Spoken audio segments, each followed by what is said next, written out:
Hello friends. Did you know nearly 80% of those who watch my videos aren't subscribed? If you enjoy these stories, please hit that subscribe button and leave a like. It really helps. Thank you for being here. By the way, where are you watching from? Let me know in the comments. I've been hauling freight across the western states for the better part of 11 years now. And in all that time, I've learned that the desert has a way of playing tricks on your mind. The heat does it during the day, shimmering off the asphalt in waves that make you think you're seeing water, where there's only more road stretching into nothing. At night, though, it's different. At night, the desert doesn't trick you with mirages or false promises of relief from the heat. At night, the desert shows you things that shouldn't be there at all.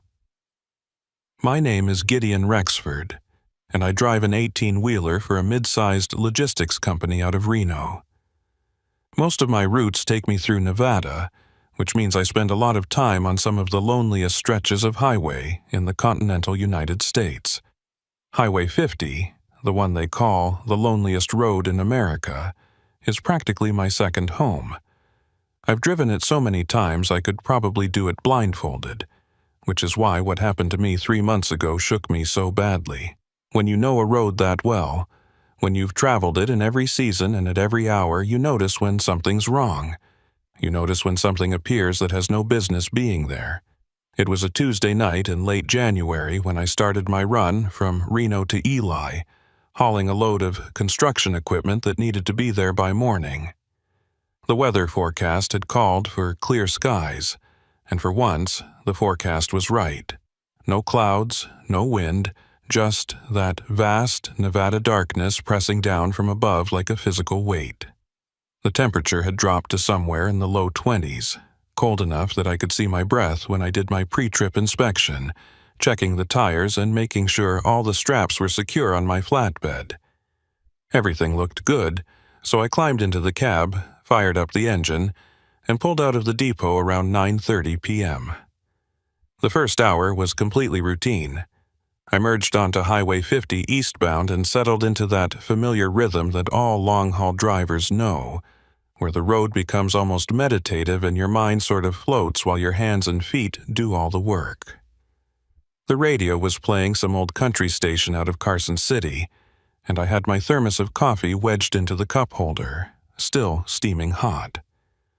Every now and then I'd see the taillights of another vehicle far ahead, or headlights approaching from the opposite direction, but for the most part, I had the road to myself.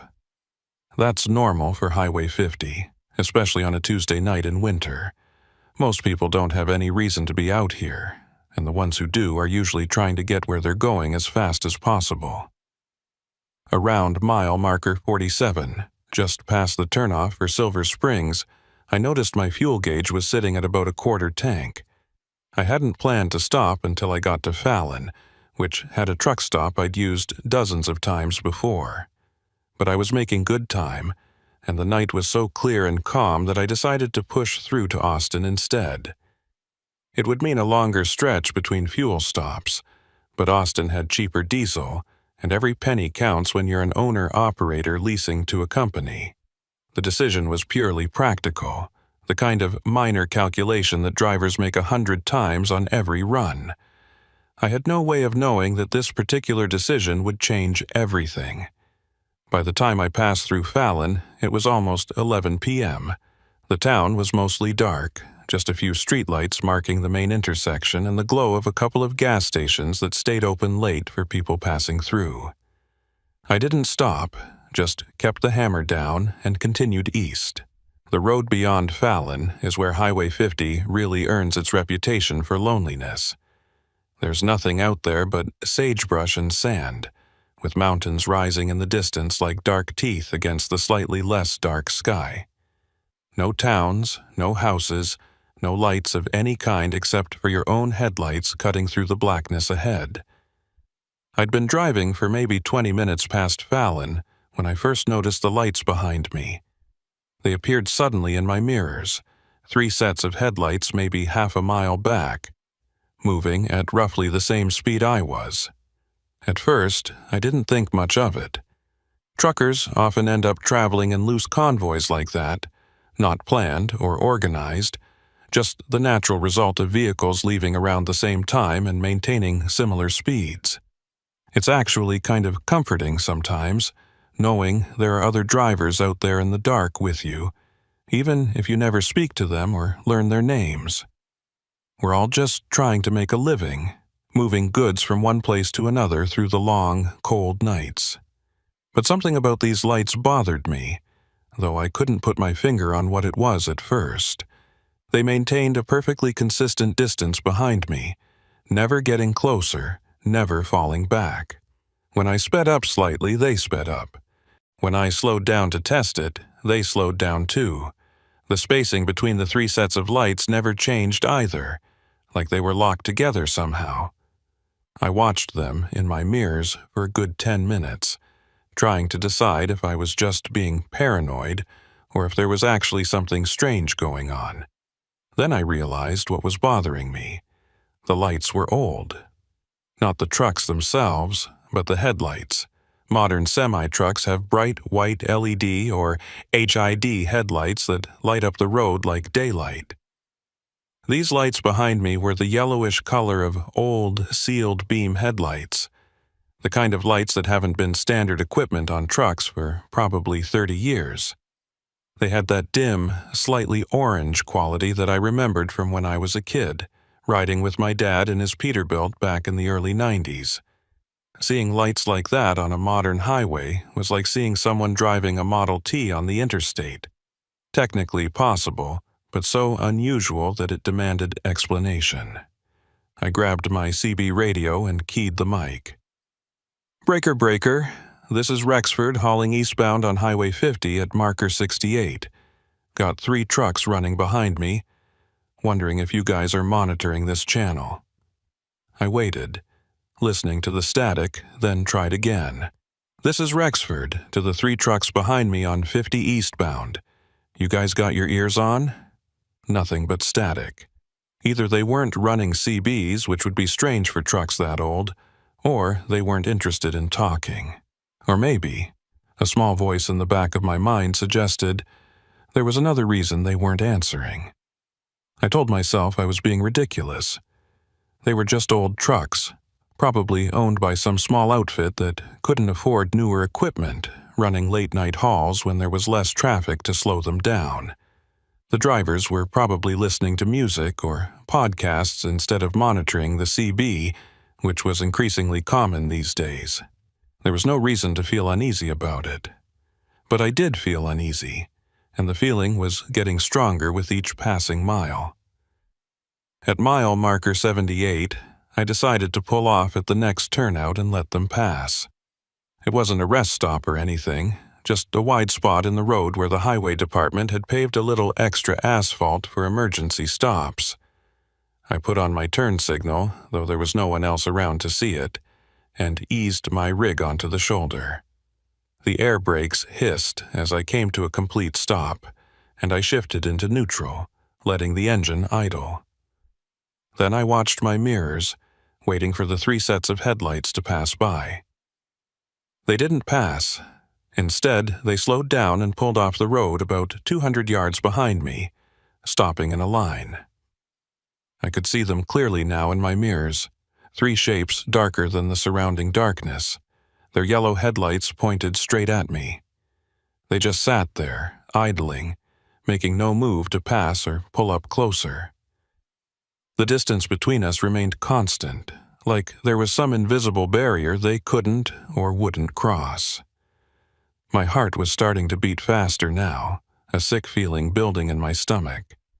This wasn't normal trucker behavior.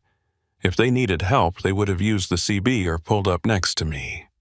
If they were just taking a break at the same time I was, they would have spaced themselves out or at least cut their headlights.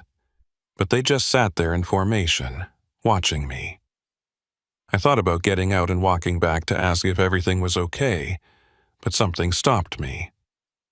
Some instinct older than logic told me that walking back there in the dark would be a mistake I wouldn't get to regret.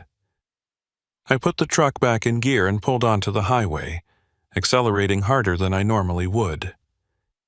In my mirrors, I watched the 3 trucks pull back onto the road behind me, maintaining that same 200-yard distance.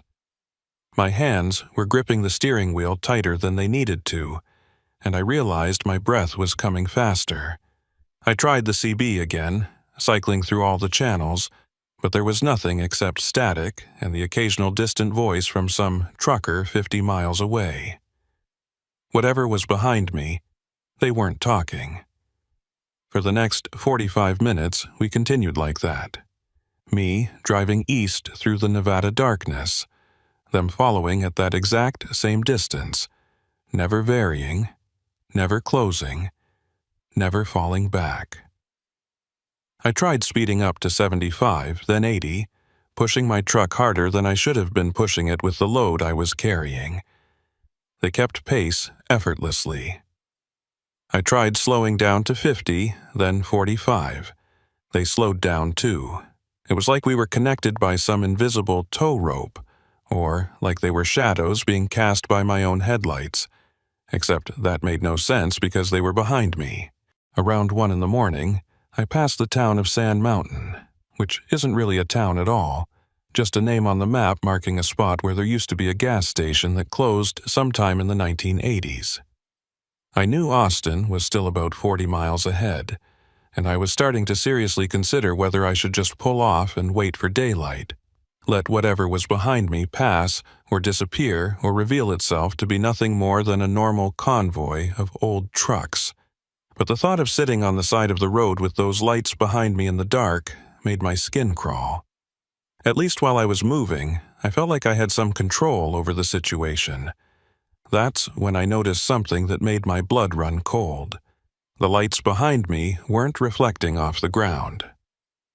I could see the beams of my own headlights clearly, illuminating the asphalt and the white edge lines and the sagebrush on either side of the road. But the lights behind me, those old yellow headlights from 3 separate trucks, they weren't creating any visible beams. They were just there, 3 pairs of glowing circles in my mirrors, not lighting up anything around them. It was like looking at lights that existed only in 2 dimensions, painted onto the darkness rather than shining through it. I blinked hard, rubbed my eyes with one hand while steering with the other, thinking maybe it was just fatigue playing tricks on me. But when I looked again, the effect was the same. Those lights weren't behaving like lights should behave. They weren't following the normal rules of physics, of cause and effect. And that's when I started to seriously question whether what I was seeing was real at all, or whether I was experiencing some kind of hallucination brought on by carbon monoxide or exhaustion or something I'd eaten that didn't agree with me. But the lights stayed there in my mirrors, solid and consistent and utterly impossible.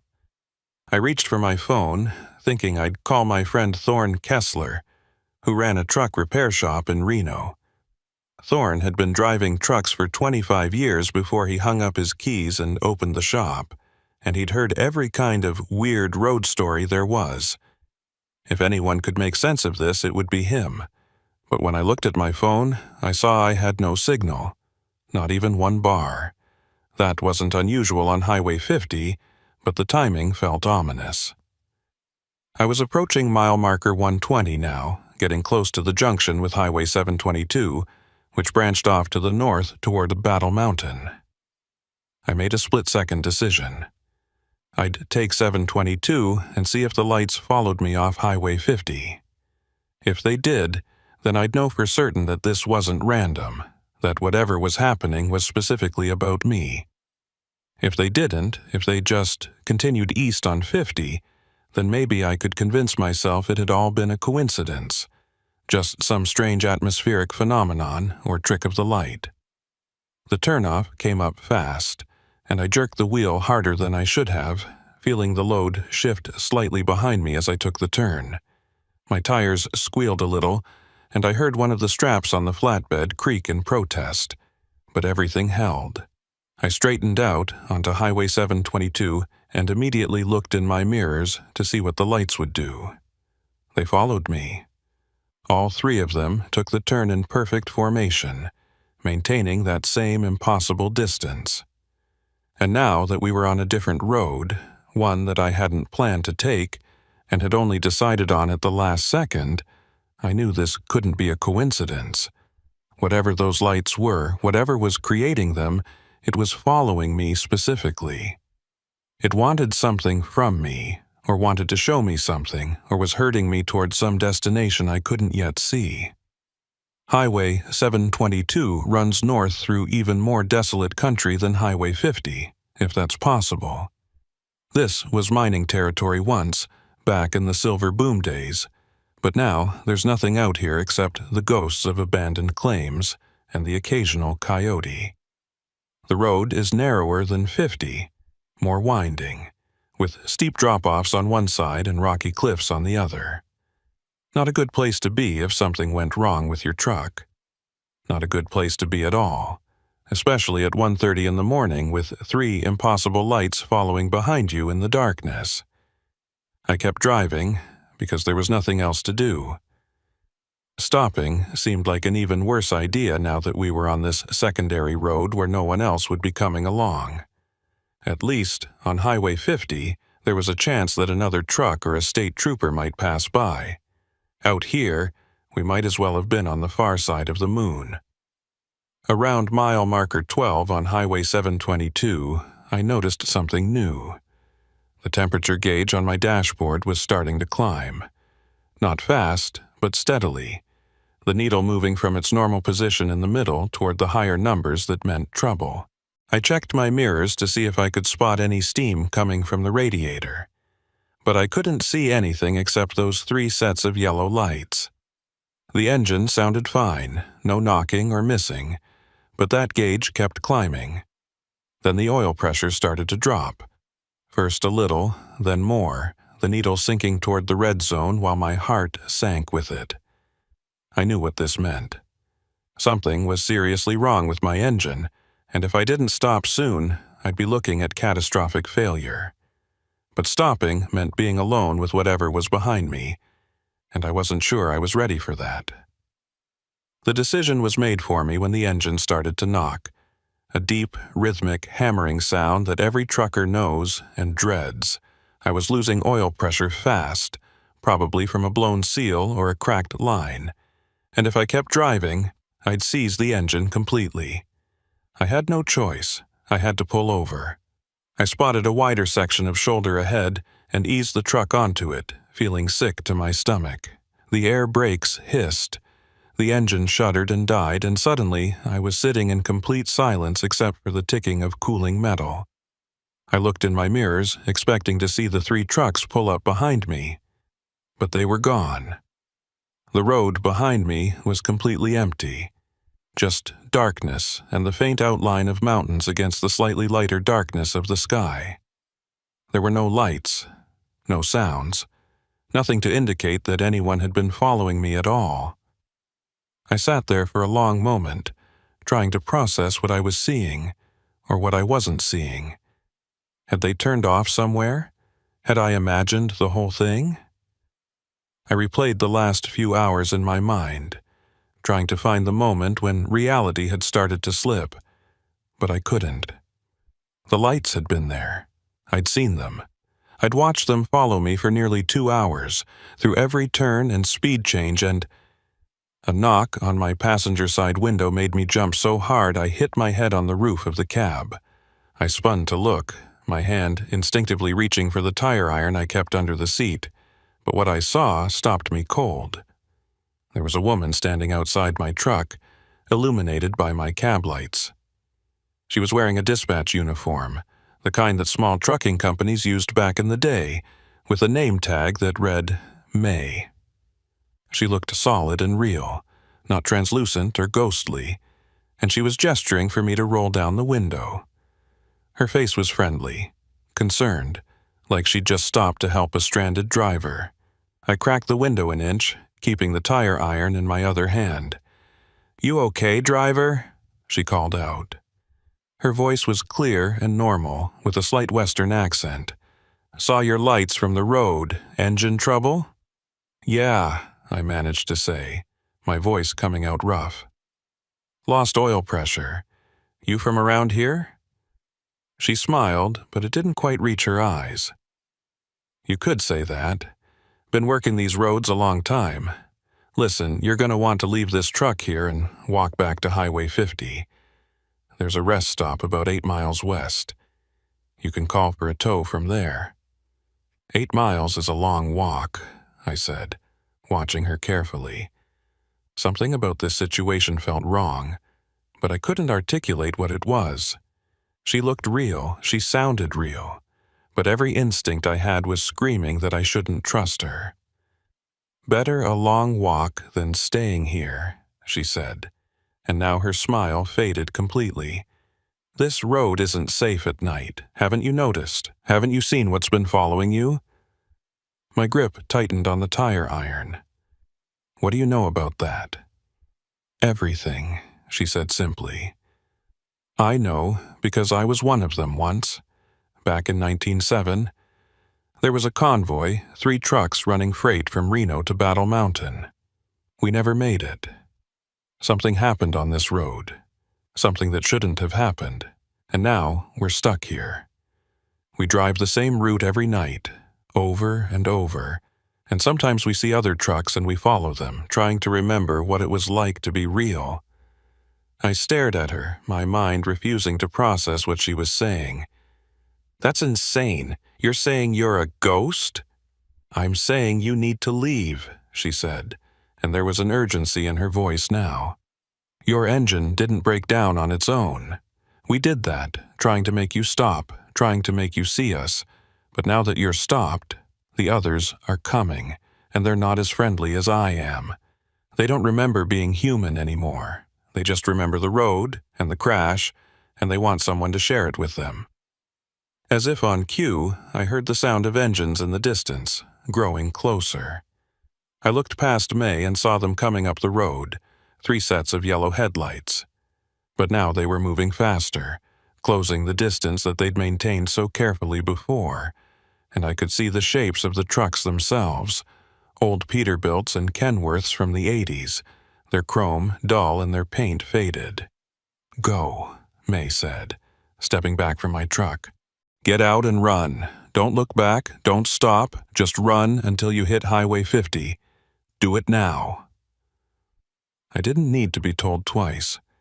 I grabbed my jacket and my phone, threw open the driver's door, and jumped down to the asphalt. The cold hit me immediately, that brutal Nevada desert cold that drops to near freezing once the sun goes down. But I barely felt it.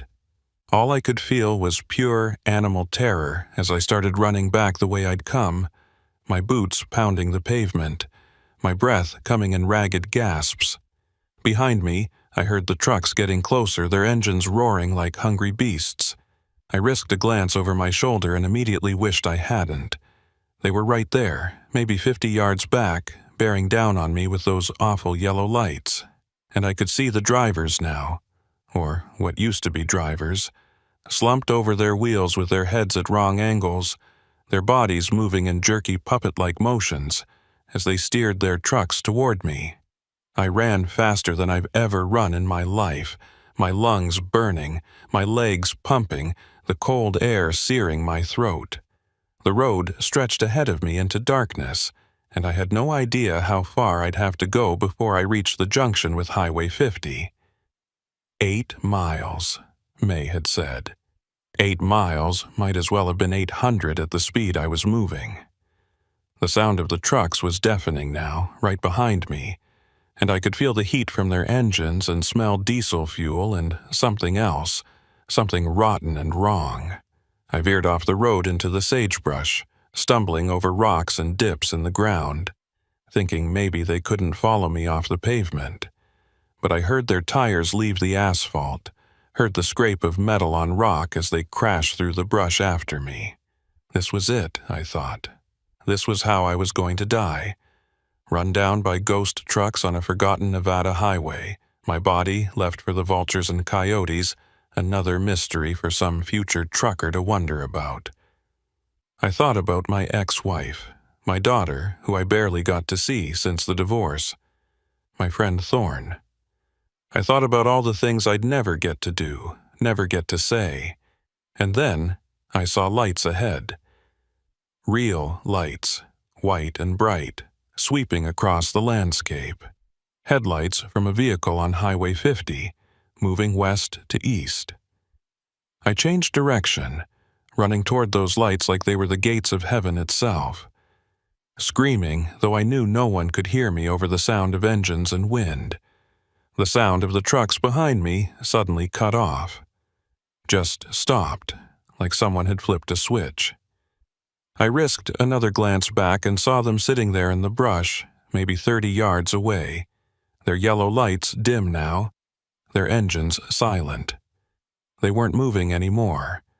They were just watching as I stumbled the last 100 yards to Highway 50 and collapsed on the shoulder, my chest heaving, my hands scraped and bleeding from falls I didn't remember taking. The vehicle I'd seen turned out to be a state trooper, and he pulled over when he saw me lying there. I must have looked like hell, covered in dust and sweat, wild-eyed and gasping. He called for an ambulance and a tow truck, and while we waited, I told him what happened. Or I tried to. The words came out jumbled and confused, and I could see in his eyes that he thought I was drunk or high or having some kind of breakdown. They towed my truck back to Austin, and the mechanic there found the problem immediately. The oil line had come loose, he said, probably just worked itself free from vibration over time. Simple fix. Could have happened to anyone. The mechanic's name was printed on his coveralls, Thorn Kessler. But it wasn't my Thorn. Wrong age, wrong face, just happened to have the same name. I didn't mention the convoy. Didn't tell him about May or the lights or any of it. I just paid for the repair, got back in my truck, and drove to Ely to deliver my load. I called my friend Thorn, the real one, when I got phone signal. But I didn't tell him what happened either. Some things sound too crazy to share, even with people you trust. That was 3 months ago, and I haven't driven Highway 722 since. I take the long way around now, even though it adds 2 hours to my runs. My dispatcher thinks I'm being ridiculous, but she doesn't push it. May Tolliver is her name. Different May from the one I met, obviously. But when I heard her name the first time after that night, I had to pull over and throw up on the side of the road. I still drive Highway 50 sometimes. I still see lights in my mirrors. But now I know what to do. I don't follow them. I don't stop for them. I keep driving until I hit sunrise, until those old yellow lights fade away in my mirrors like they were never there at all. And sometimes, late at night when I'm alone in my cab, I think about that convoy from 1987. 3 trucks that never made it to Battle Mountain. 3 drivers whose names I'll never know. And I wonder if May is still out there, trying to warn other truckers, trying to make up for whatever happened on that dark Nevada road so many years ago. The next 2 weeks after that night on Highway 722, I tried to convince myself it had all been some kind of stress-induced hallucination. Maybe I'd been breathing diesel fumes for too long, or maybe the high-altitude desert air had done something to my brain chemistry. I'd heard stories about truckers who'd been on the road so long they started seeing things that weren't there. Phantom hitchhikers and ghost cars and all manner of impossible things. But those were just stories. Campfire tales that drivers told each other at rest stops to pass the time.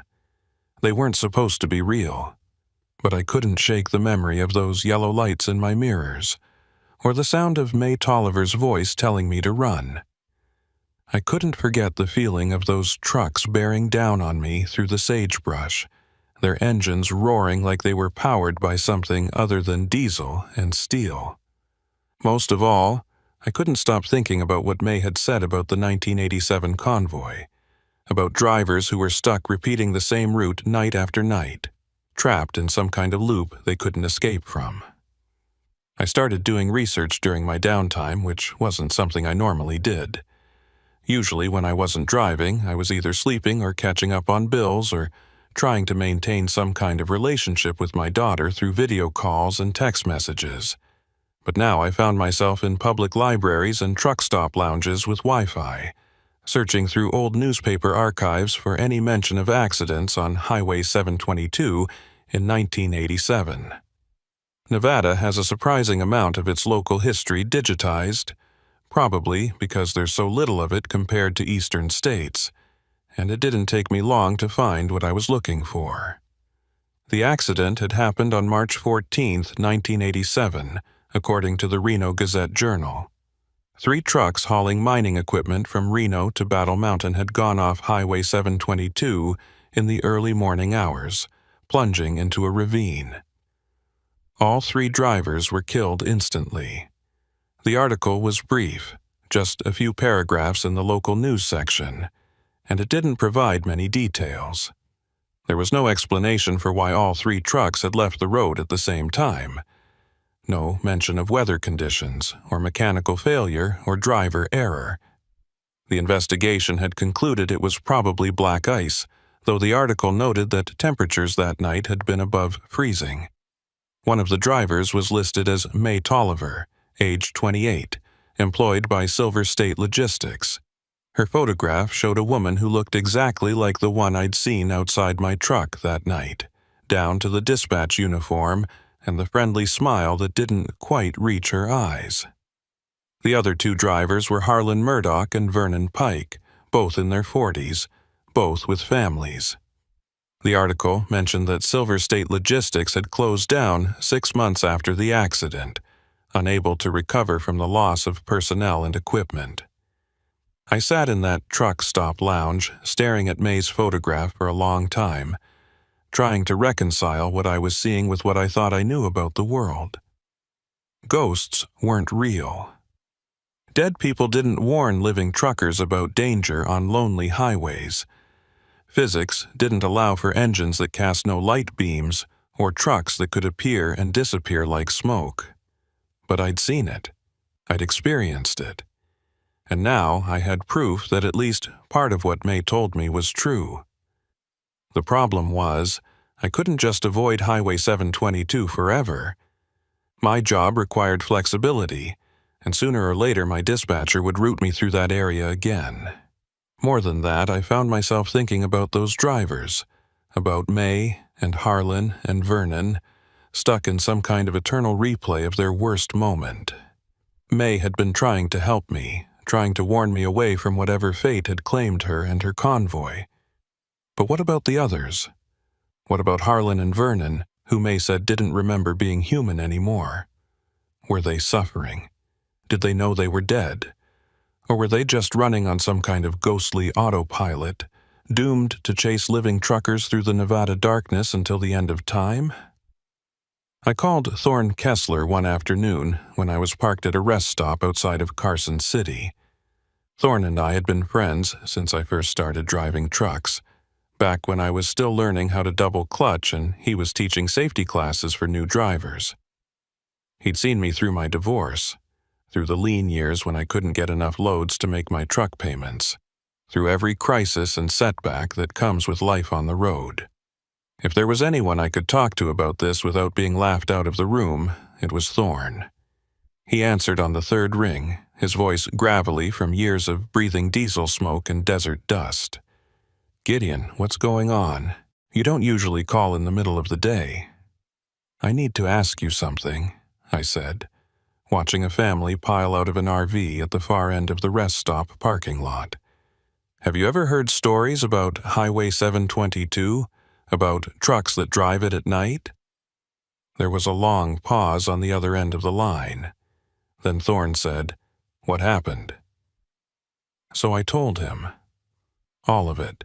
From the moment I first saw the lights behind me on Highway 50, to my conversation with May, to my desperate run through the sagebrush. I told him about the research I'd done, about the newspaper article and the photographs. I expected him to laugh, or to tell me I needed to take some time off and get my head straight. Instead, he just listened, occasionally making a small sound to show he was still there but never interrupting. When I finished, he was quiet for a moment. Then he said, "I knew May Tolliver. Not well, but I met her a few times at the Silver State Depot. She was a good driver, safety conscious, always did her pre-trip inspections by the book. I remember when that accident happened, it shook up the whole trucking community in northern Nevada. 3 trucks going off the road at the same time. All experienced drivers, perfect weather conditions. Nobody could make sense of it. Thorn, I saw her. I talked to her. She knew things, specific things about what was happening. "I believe you," he said, and the simple certainty in his voice made something unclench in my chest. "Listen, Gideon, I've been around trucks and truckers for more years than I care to count, and I've heard things that would make your hair stand on end. Drivers who picked up hitchhikers that vanished from locked cabs, trucks that appeared in mirrors and then disappeared when you looked with your eyes. Voices on the CB from dead drivers, giving warnings about accidents that hadn't happened yet. Most people dismiss it as fatigue or imagination, and maybe some of it is, but not all of it. These roads, they remember. The desert remembers. And sometimes the people who died here they remember too."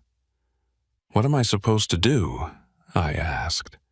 "I can't just avoid that whole area forever. That's prime routing territory for my loads." "You do what May told you to do," Thorne said. "You don't stop, you don't engage. If you see those lights again, you keep driving until you hit daylight or you hit a town with people in it. The dead can only reach so far into the world of the living, and they're strongest in the empty places, the dark places. You stay in the light, you stay around people, and you'll be fine. And if I can't, if my truck breaks down again, or if they force me to stop somehow—" Thorne was quiet for a moment. Then he said, "Then you remember that May helped you once. She's still in there, still human enough to care about living drivers. If it comes down to it, you call out to her. Maybe she'll be able to help again. But Gideon, if you can avoid it, don't go back there. That road took something from those drivers, and it's still hungry." We talked for a few more minutes about other things. Normal things like the price of diesel and whether the raiders would ever get their act together. But his words stayed with me long after we hung up. The dead can only reach so far into the world of the living. The road is still hungry. These weren't the kind of phrases you expected to hear from a practical man like Thorne Kessler, a man who dealt in torque specs and brake pad thickness and oil viscosity ratings. But he'd said them, and he'd meant them, and that scared me more than anything else. I went another week without any incidents, running loads through California and Oregon and Washington. I stayed away from Nevada entirely, taking routes that added hours to my drive time, but kept me far from Highway 50 and its lonelier offshoots. My dispatcher complained about the inefficiency, but I made up excuses about road construction and wait station delays. She didn't push it. As long as I was getting loads delivered on time, she didn't care what route I took. But then came the call I'd been dreading. A high-priority load from Reno to Battle Mountain due to deliver by dawn. Mining equipment again, same as what May and her convoy had been hauling back in 1987. The coincidence wasn't lost on me, and neither was the routing. Highway 50 to Highway 722, the exact same path I'd driven 3 weeks earlier, the exact same path where I'd encountered the Phantom convoy. I thought about turning it down, claiming mechanical problems or a family emergency. But I needed the money. My truck payment was due, my insurance was coming up, and my ex-wife was threatening to take me back to court over child support. More than that, there was a part of me that wanted to go back. Needed to go back. I had questions that only that stretch of road could answer, and avoiding it forever felt like a kind of cowardice I couldn't live with. So I took the load. I did my pre-trip inspection with extra care, checking every belt and hose and fluid level twice. I made sure my phone was fully charged and I had a backup battery pack. I filled my thermos with coffee strong enough to strip paint and loaded up on energy drinks and protein bars. If I was going to drive Highway 722 at night again, I was going to be as prepared as humanly possible. The run started out fine. I left Reno just after sunset, the sky still holding on to that deep blue twilight color that comes right before full darkness. The weather was clear and calm. No wind, temperature in the mid-40s. Perfect driving conditions, if you didn't count the sick feeling of dread building in my stomach with each mile marker I passed. I hit Highway 50 around 8 p.m. and settled into that familiar rhythm, trying to keep my mind on the road and off what might be waiting for me up ahead. The radio was playing classic rock, same station I always listened to, and I sang along under my breath to keep my mind occupied. Just another night, just another run. Nothing special about it at all, but my eyes kept flicking to the mirrors, watching for lights that shouldn't be there. And my hand kept drifting to the CB radio, even though I knew there was no point in calling out. The Dead Don't Answer on Channel 19. I passed through Fallon around 9:30, the town's lights receding quickly in my mirrors as I continued east into the darkness. This was the stretch where I'd first noticed the convoy following me last time, and I felt every muscle in my body tense up in anticipation. But the road behind me stayed empty. No lights, no shapes, nothing but the darkness and my own reflection in the mirrors. Maybe it wouldn't happen again. Maybe that night 3 weeks ago had been a one-time thing, a strange cosmic alignment of circumstances that would never repeat. Maybe May and her convoy were somewhere else tonight, following some other unfortunate driver. Or maybe they'd finally found whatever peace they'd been looking for and had moved on to wherever dead truckers are supposed to go. I almost started to relax as I approached the junction with Highway 722. My fuel gauge showed 3/4 of a tank. My engine temperature was normal. My oil pressure was right where it should be. Everything was fine. Everything was going to be fine. I'd take 722 up to Battle Mountain, deliver my load, and be back on safer roads by sunrise. Simple as that. That's when I saw her standing on the side of the road. May Tolliver was exactly where she'd been before, maybe 100 yards past the junction, standing in the gravel shoulder with her hand raised like she was trying to flag me down. She looked solid and real in my headlights casting a shadow, her dispatch uniform catching the light. But I knew what she was now. I knew she'd been dead for 37 years, that her body was buried in some cemetery in Reno, that what I was seeing was something that shouldn't exist according to everything I'd been taught about how the world worked. I slowed down as I approached her, my heart hammering in my chest. Thorne's advice echoed in my head, don't stop, don't engage, keep driving until you hit daylight. But May had helped me before. She'd warned me, given me a chance to escape. I owed her something for that, even if I wasn't sure what. I brought the truck to a stop about 20 feet from where she stood, leaving the engine running and my foot on the brake. I rolled down the window and leaned out, the cold night air hitting my face. "May," I called out. "What are you doing here?" She walked toward the truck, and I noticed that her feet made no sound on the gravel. When she got close enough, I could see that her face looked strained, worried in a way it hadn't been before. "You shouldn't have come back," she said. "You need to turn around right now and take Highway 50 all the way around. Don't argue, just do it. What's wrong? What's different from last time?" She glanced over her shoulder at the dark road stretching north, then looked back at me. "The others know you now. They remember you from before, and they're angry that you got away. They've been waiting, hoping you'd come back. If you go up that road tonight, they won't stop until they catch you. And this time, I don't think I'll be able to help." "Who were they?" I asked. "Harlan and Vernon, your convoy mates. What happened to them?" May's face twisted with something that might have been pain or grief or guilt. "We were running behind schedule that night. The mine needed the equipment by morning, and we'd lost time to a breakdown in Reno, so we pushed harder than we should have, drove faster than was safe on these back roads. I was in the lead, Harlan was in the middle, Vernon was bringing up the rear. We'd done it 100 times before. She paused, and I could see her hands clenching and unclenching at her sides. I saw the lights first, just like you did, except they were ahead of me instead of behind. Old lights, yellow lights, coming straight at me on my side of the road. I tried to swerve, but there was nowhere to go. The drop-off was right there. And then Harlan and Vernon, they followed me right over the edge because they trusted me, because I was the lead driver and they thought I knew what I was doing. It wasn't your fault, I said. You didn't know.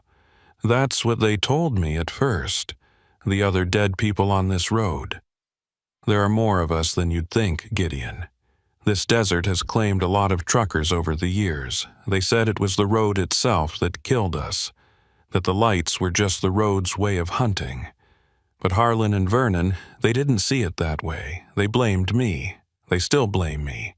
And over the years, they've changed. They've become part of the road now, part of the thing that hunts. And they want you because you remind them of what they used to be, because you're alive and they're not. I sat there processing this, trying to make sense of it. So what are you saying? That this road is alive somehow? That it kills people on purpose?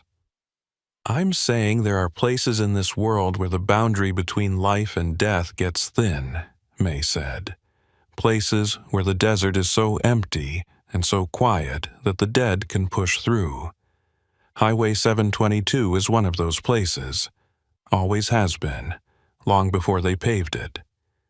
The Shoshone wouldn't travel through here at night, did you know that? They had stories about spirits that wandered these hills, looking for people to join them in death. We just thought they were superstitions. She stepped closer to my truck, and I could see now that she wasn't quite solid, that the starlight was passing through her in a way that it shouldn't. Turn around, Gideon, please. I don't want another death on my conscience. I've been trying to warn drivers away from this road for decades, but most of them don't see me, don't hear me. You're different somehow. Maybe because you saw us following you that first night. Maybe because you're open to the possibility. But that makes you vulnerable too. The road knows you now. Harlan and Vernon know you, and they're patient. They can wait. I looked at the dark road ahead, then at my load securely strapped to my flatbed.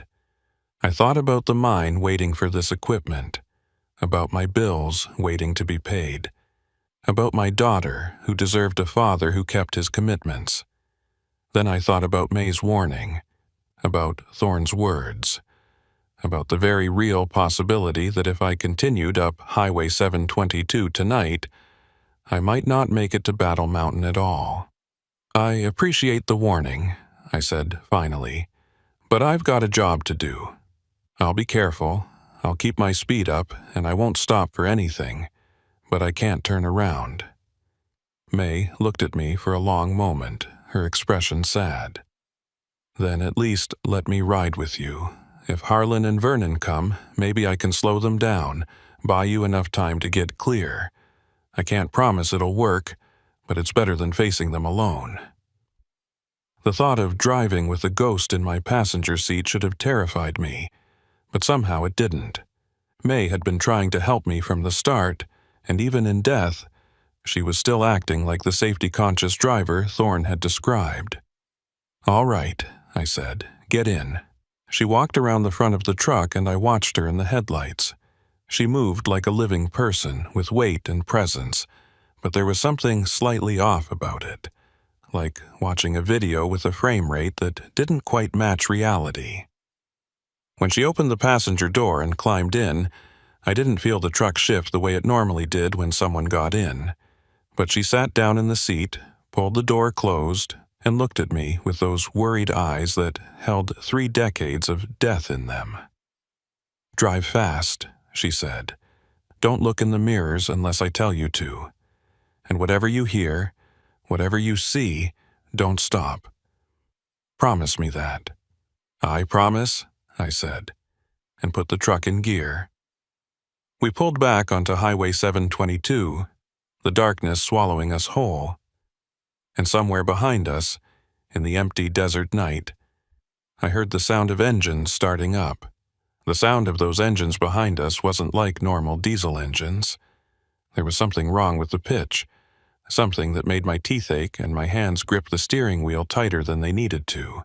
It was too deep, resonating in a frequency that you felt in your chest rather than heard with your ears. And underneath that deep rumble, there was another sound, something that might have been voices, or might have been wind, or might have been the road itself screaming. I pushed the accelerator down harder, watching the speedometer climb past 65, then 70.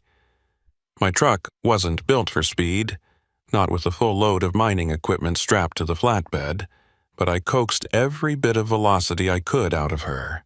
The engine roared in protest, the transmission whining as I held it in a lower gear than I should have to maintain torque.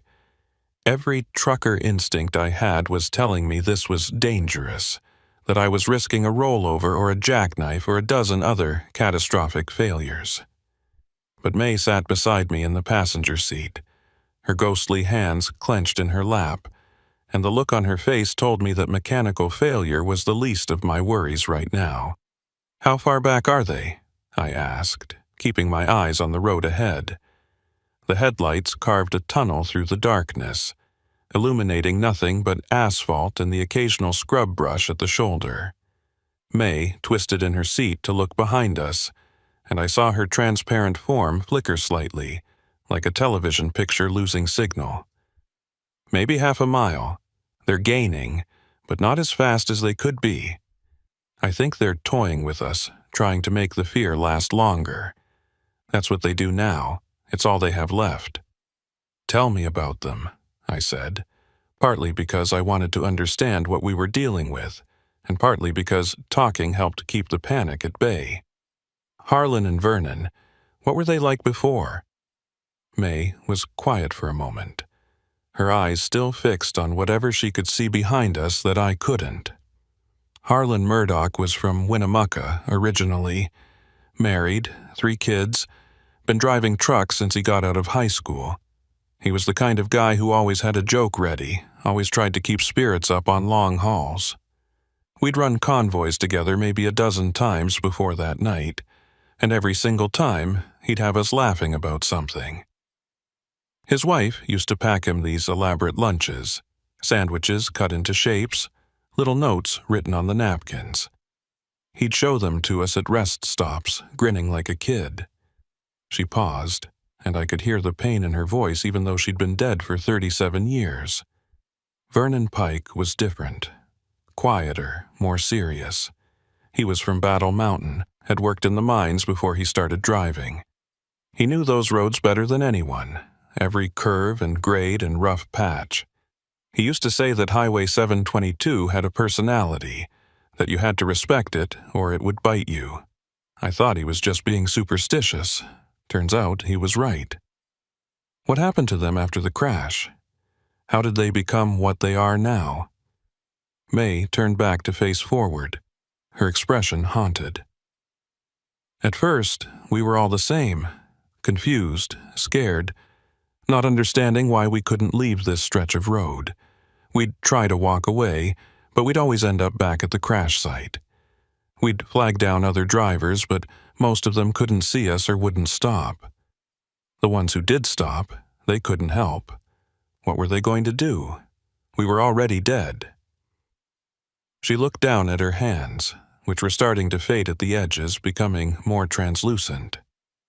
Over time, Harlan and Vernon changed. They got angry about what happened, angry at me for leading them over that edge, angry at the road for taking us, angry at every living driver who got to keep going while we were stuck. The anger consumed them bit by bit until there was nothing else left. They forgot their families, forgot their names, forgot everything except the crash and the road and the hunting. Now they're just rage and darkness wearing the shape of trucks. I glanced at the speedometer. 75 miles per hour with a full load on a 2-lane highway with no shoulder. This was insane. But the alternative was stopping. And I'd seen what happened to people who stopped on Highway 722 after dark. "There," May said suddenly, pointing ahead to where the road curved slightly to the left around a rocky outcropping. "When you hit that curve, you need to accelerate through it, not brake. They'll expect you to slow down. If you speed up instead, you might gain some distance." "That's not safe," I said automatically, my training overriding my fear for a moment. "I could lose the load, or worse." "You'll lose more than the load if they catch us," May said flatly. "Trust me, Gideon. I've been running from them for 37 years. I know how they think." I did what she said. When the curve came up, I pressed the accelerator instead of the brake, feeling the truck lean as the weight shifted, hearing the straps on the flatbed creak in protest. For a moment, I thought I'd made a terrible mistake, that the whole rig was going to tip over and send us tumbling into the same ravine that had claimed May and her convoy all those years ago. But the tires held, the suspension groaned but didn't break, and we came out of the curve doing 80 miles an hour with my heart trying to pound its way out of my chest. Behind us, I heard an angry roar that definitely wasn't coming from any normal engine. May's face went pale, if it was possible for a ghost to go paler than they already were. "They're not happy about that," she said. "They're going to come harder now." "How much farther to Battle Mountain?" I asked, trying to remember the mile markers from my previous runs on this route. "About 40 miles, but there's a problem." May pointed ahead to where the road stretched into darkness. Around mile marker 34, there's a section where the road was washed out in a flash flood back in 2019. They fixed it, but they had to reroute the highway through a temporary detour that goes right past the old crash site. If we go through there, Harlan and Vernon will be at their strongest. The place where they died, it's like a battery for them. They can do things there that they can't do anywhere else. "What kind of things?" "Make the road disappear. Make your truck stall. Make you see things that will drive you off the edge, just like they drove us." I've watched it happen to other drivers, Gideon. Not many, but enough. The ones who stop, who get out of their trucks, who try to investigate. The road takes them, and then they're stuck here too. More ghosts for the collection. I thought about this for a moment, doing calculations in my head. If we were 40 miles from Battle Mountain and the detour was at mile marker 34, that gave me maybe 15 minutes before we hit the danger zone. 15 minutes to come up with some kind of plan. Though, what kind of plan could possibly work against vengeful ghosts and a highway that apparently had a taste for truckers, I had no idea. "Is there another route?" I asked. "Any way to avoid the detour?" May shook her head. "The old road is completely impassable. They never bothered to fix it because hardly anyone uses Highway 722 anymore. Most freight goes up Highway 80 or stays on Highway 50 all the way around. This road is dying, and that makes it even more dangerous. The fewer living people who travel it, the stronger the dead become." The sound of engines behind us was getting louder again despite our increased speed. I risked a glance in my side mirror and immediately wished I hadn't. The 3 sets of yellow headlights were closer now, maybe a quarter mile back, and in the dim glow I could see the shapes of the trucks themselves. They were old Peterbilts, just like May had said, probably from the mid-'80s. But there was something wrong with their proportions, like they'd been stretched and twisted somehow.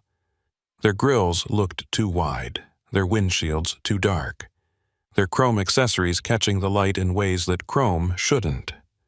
And behind the windshields, I could see the drivers, or what used to be drivers. They were slumped over their wheels in positions that would be impossible for living people to maintain, their heads tilted at angles that suggested broken necks, but their hands were moving on the steering wheels, jerking and twitching, and their trucks were closing the distance with an acceleration that defied physics and common sense. "May," I said, trying to keep my voice steady, "I need you to tell me exactly what's going to happen when we hit that detour. No sugarcoating it, no holding back. What am I going to face?" She looked at me, and for a moment, I saw something in her eyes that might have been respect, or might have been pity. "The road will try to confuse you, make you think you're going the wrong way, make you doubt your instruments. Your GPS will go haywire, your speedometer will show impossible readings, your fuel gauge will drop to empty even though you just filled up. You'll see things on the side of the road, other wrecks, other trucks, people who need help. They're all illusions, all tricks to make you stop or slow down. And Harlan and Vernon. They'll try to force you off the road the same way I was forced off. They'll come up beside you, try to squeeze you toward the edge. Or they'll get in front of you and brake suddenly, try to make you rear-end them. Either way, if you go over that edge, you'll die. And then you'll be stuck here with us forever." I felt a cold sweat break out on my forehead despite the chill in the cab. The heater was running, but it couldn't seem to warm the air. Maybe that was because of May's presence, or maybe it was just the desert cold seeping in through invisible cracks. Either way, I was shivering as I drove, my hands slick on the steering wheel. "There has to be something I can do," I said. "Some way to fight back or protect myself." May was quiet for a long moment, and I could see her struggling with something, some decision she was trying to make. Finally, she said, "There might be one thing. It's risky, and I've never seen anyone try it before, but theoretically, it could work." "I'm listening." "The reason Harlan and Vernon are so strong is because they're anchored to the crash site. That's where their bodies are, buried in the wreckage at the bottom of the ravine. The county never recovered all the remains, just left everything down there because it was too expensive and too dangerous to mount a full recovery operation. So they're tied to that place, drawing power from it. But I'm different." "How are you different?" "My body was recovered. My family buried me in a cemetery in Reno with a proper headstone and everything. I'm not anchored the same way they are. I'm here by choice, trying to atone for leading them to their deaths. That gives me a little bit of freedom, a little bit of power that they don't have. And if I use all of it at once, concentrate everything I have, I might be able to create a barrier between you and them. Just for a few seconds, but maybe long enough for you to get through the detour and past the crash site. What happens to you if you do that?" Her smile was sad. "I don't know. Maybe I disappear completely. Maybe I move on to wherever I'm supposed to be. Maybe I just get weaker and fade away over time. But Gideon, if I don't do it, you're going to die tonight. I can see it. I've seen it enough times before to know the pattern, and I can't let that happen. Not again. Not when I have the power to stop it. May, you don't have to sacrifice yourself for me. I knew the risks when I took this load." "No, you didn't. You thought you knew, but you couldn't really understand until you were in it. And besides, I've been doing this for 37 years. I'm tired, Gideon. I'm tired of watching people die. I'm tired of running from Harlan and Vernon. I'm tired of being stuck on this road. Maybe if I help you get out, maybe if I do one last good thing, I can finally rest." I didn't know what to say to that. What do you say to a ghost who's offering to sacrifice herself to save your life? "Thank you" seemed inadequate, and "don't do it" seemed selfish. So I just nodded and kept driving, watching the mile markers tick by 38, 37, 36. The sound of the phantom trucks behind us was deafening now, so loud that I could barely hear my own engine over their roar. My mirrors showed them right on my tail, maybe 50 yards back, their yellow headlights filling the cab with a sickly glow. I could see details now that I didn't want to see. the way their tires weren't quite touching the road, hovering a few inches above the asphalt. The way their exhaust pipes were belching black smoke that didn't dissipate but instead hung in the air like oil. The way the drivers' faces were visible through the windshields, gray and decaying, with eyes that glowed the same yellow as their headlights. Mile marker 35. The detour was just ahead, marked by a small reflective sign that said, "Road construction, next 2 miles." I could see where the highway split, the old road continuing straight into darkness, while the new detour curved to the right, following the contour of the hills. "Get ready," May said, her voice barely audible over the engine noise. "As soon as you hit the detour, I'm going to do it. You'll feel a push, like a strong wind at your back. Don't fight it. Let it carry you through. And no matter what you see or hear, don't stop. Just keep the accelerator down and trust that the road ahead exists, even if it looks like it doesn't." "May, no time," she said, cutting me off. "They're making their move." I looked in my mirrors and saw that she was right. The phantom trucks were splitting up, one staying behind me while the other 2 moved to flank me on either side. They were going to try to box me in, squeeze me off the road at the exact moment when I was most vulnerable. It was a classic convoy tactic, something living truckers did to road rage drivers or aggressive cars. But this wasn't about road safety or teaching someone a lesson. This was about killing me and adding my ghost to their collection. The truck on my left pulled even with me, and I got a clear look at the driver. Or what used to be a driver. His skin was gray and papery, stretched tight over skull bones. His neck was bent at an angle that would have been instantly fatal for a living person, his head lolling to one side.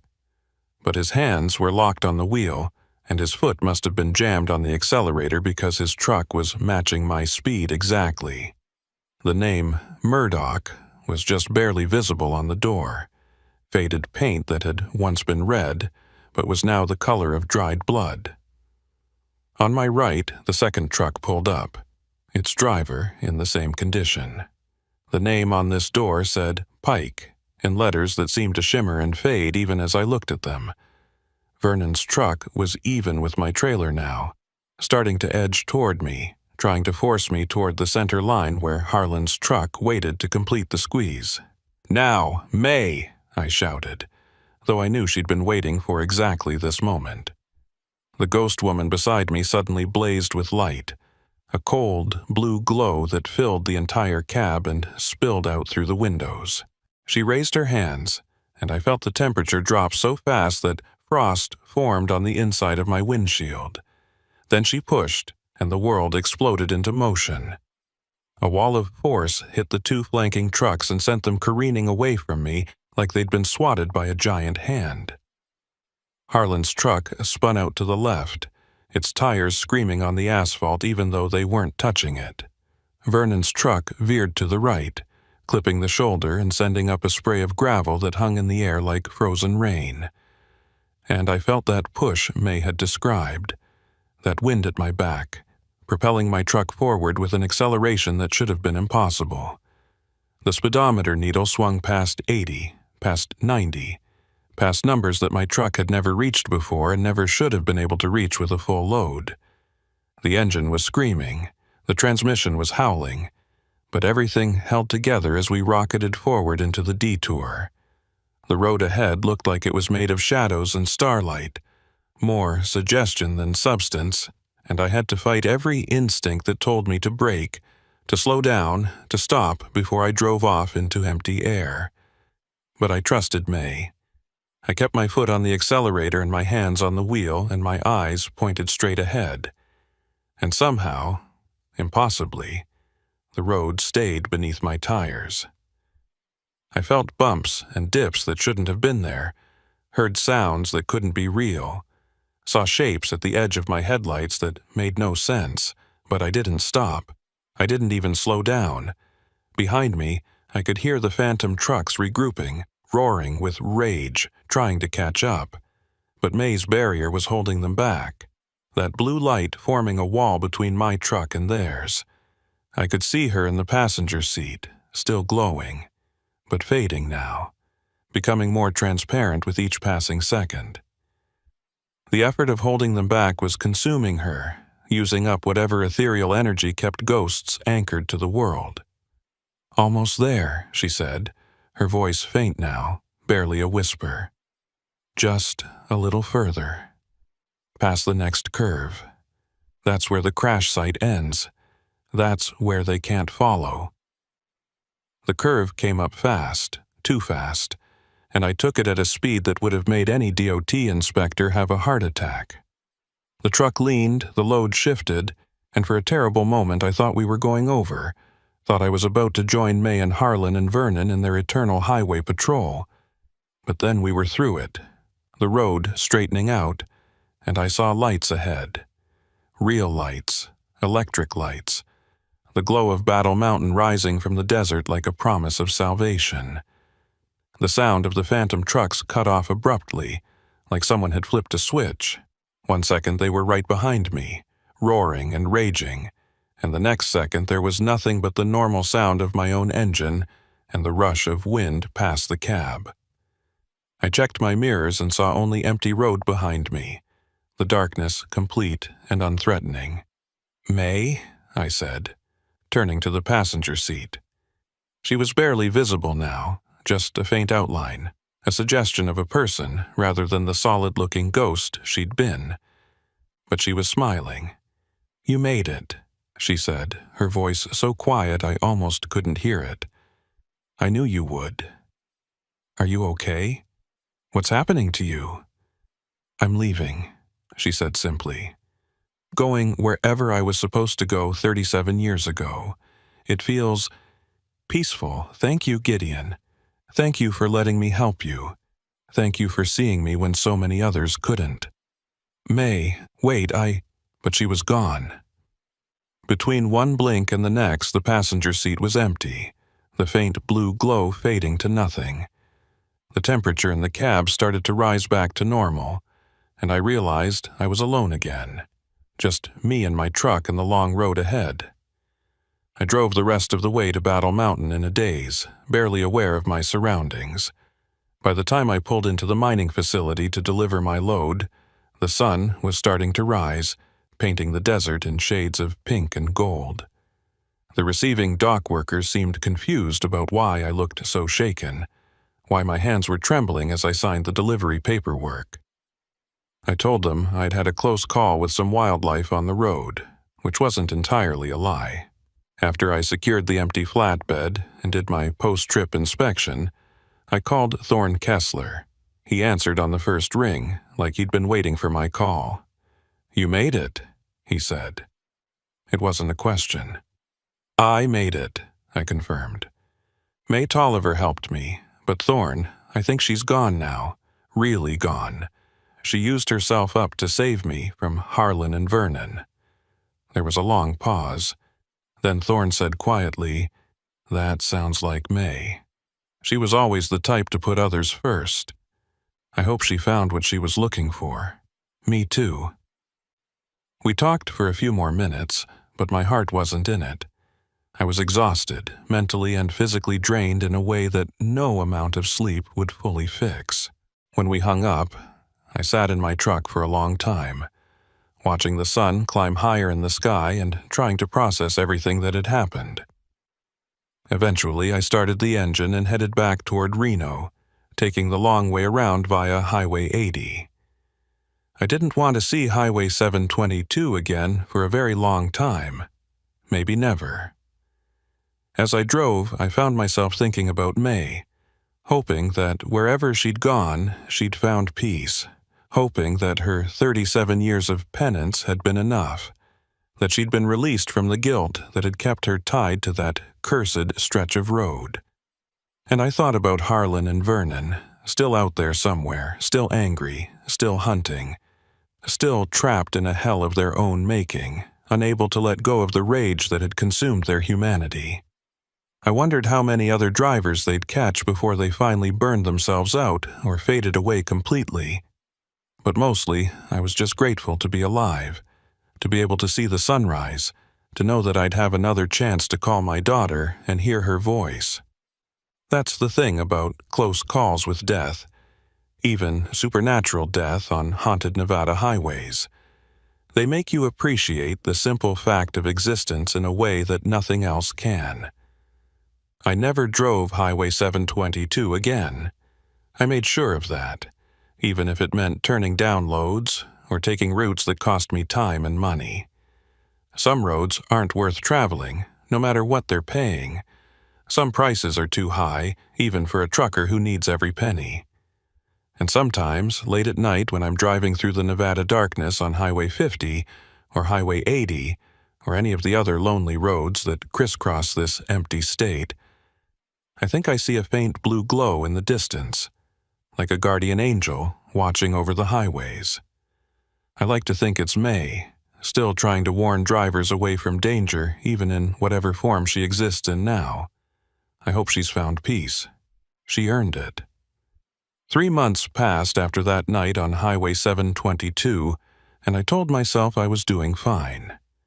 I took loads that kept me in California and Oregon mostly, occasionally venturing into Idaho or Utah when the money was good enough. I avoided Nevada altogether at first, then gradually started taking runs through Reno and Carson City, always in daylight, always on the major highways. I told myself that May had freed me from whatever curse hung over that stretch of road, that her sacrifice had broken the connection between me and the phantom convoy. I told myself a lot of things that turned out not to be true. The nightmares started about 2 weeks after Battle Mountain. I'd wake up in my sleeper cab drenched in sweat, the sound of those impossible engines still echoing in my ears. In the dreams, I was always back on Highway 722, always driving through that detour, but this time May wasn't there to help me. This time, when Harlan and Vernon boxed me in, there was no escape. I'd feel my truck leave the road, that terrible moment of weightlessness before the fall, and then I'd wake up gasping, my heart hammering so hard I thought it might burst. Thorne noticed the change in me. We met for coffee at a truck stop outside Sacramento one afternoon, and he took one look at my face and said, "You're not sleeping." It wasn't a question. I tried to brush it off, told him I was just dealing with the usual stress of the job, late deliveries and demanding dispatchers and equipment that always seemed to break down at the worst possible moment. But Thorne had known me too long to buy that line. "It's the convoy, isn't it?" he said, stirring sugar into his coffee. "You're still seeing them." "Not seeing them exactly," I said, though that wasn't entirely true. "Just dreams, memories, it's getting better." But it wasn't getting better. If anything, it was getting worse. The dreams were becoming more vivid, more detailed, and I was starting to see things even when I was awake. Flickers of yellow light in my mirrors that disappeared when I looked directly at them. Shapes at the edge of my vision that might have been trucks, or might have been shadows.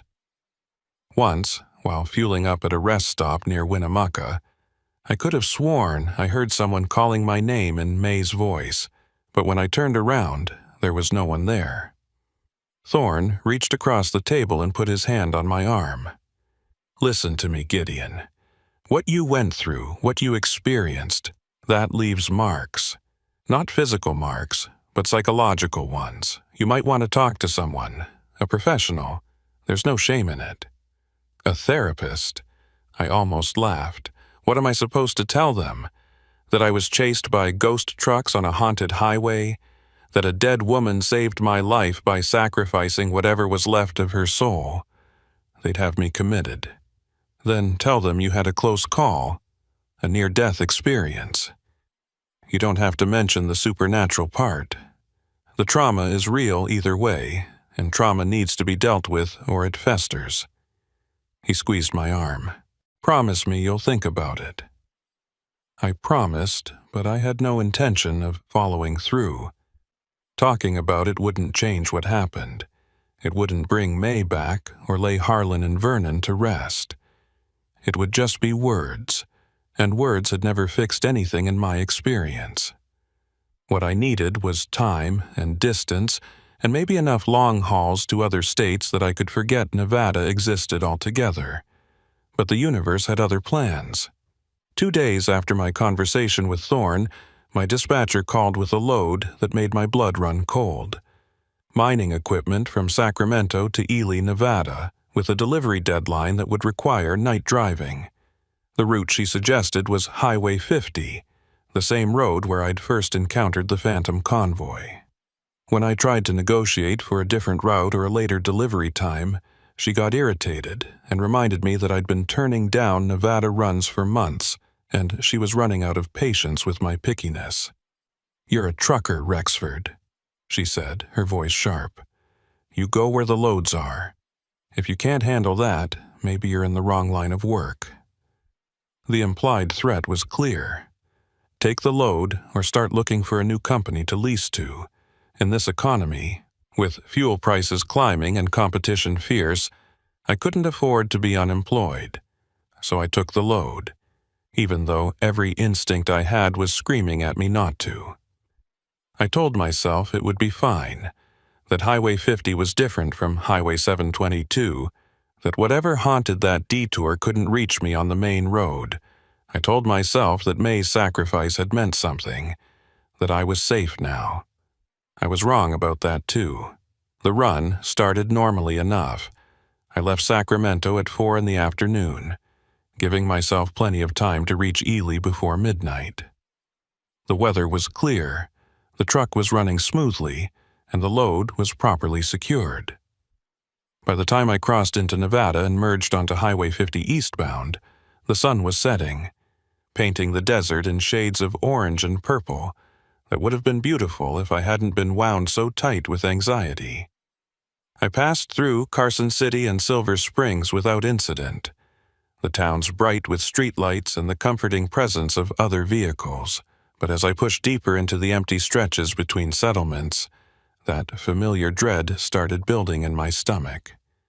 The darkness out here was absolute, the kind of darkness that made you question whether anything existed beyond the reach of your headlights. The kind of darkness where anything could be hiding. Around mile marker 52, my CB radio crackled to life. I hadn't been monitoring it, had the volume turned down low because most of the chatter these days was just noise and advertisements.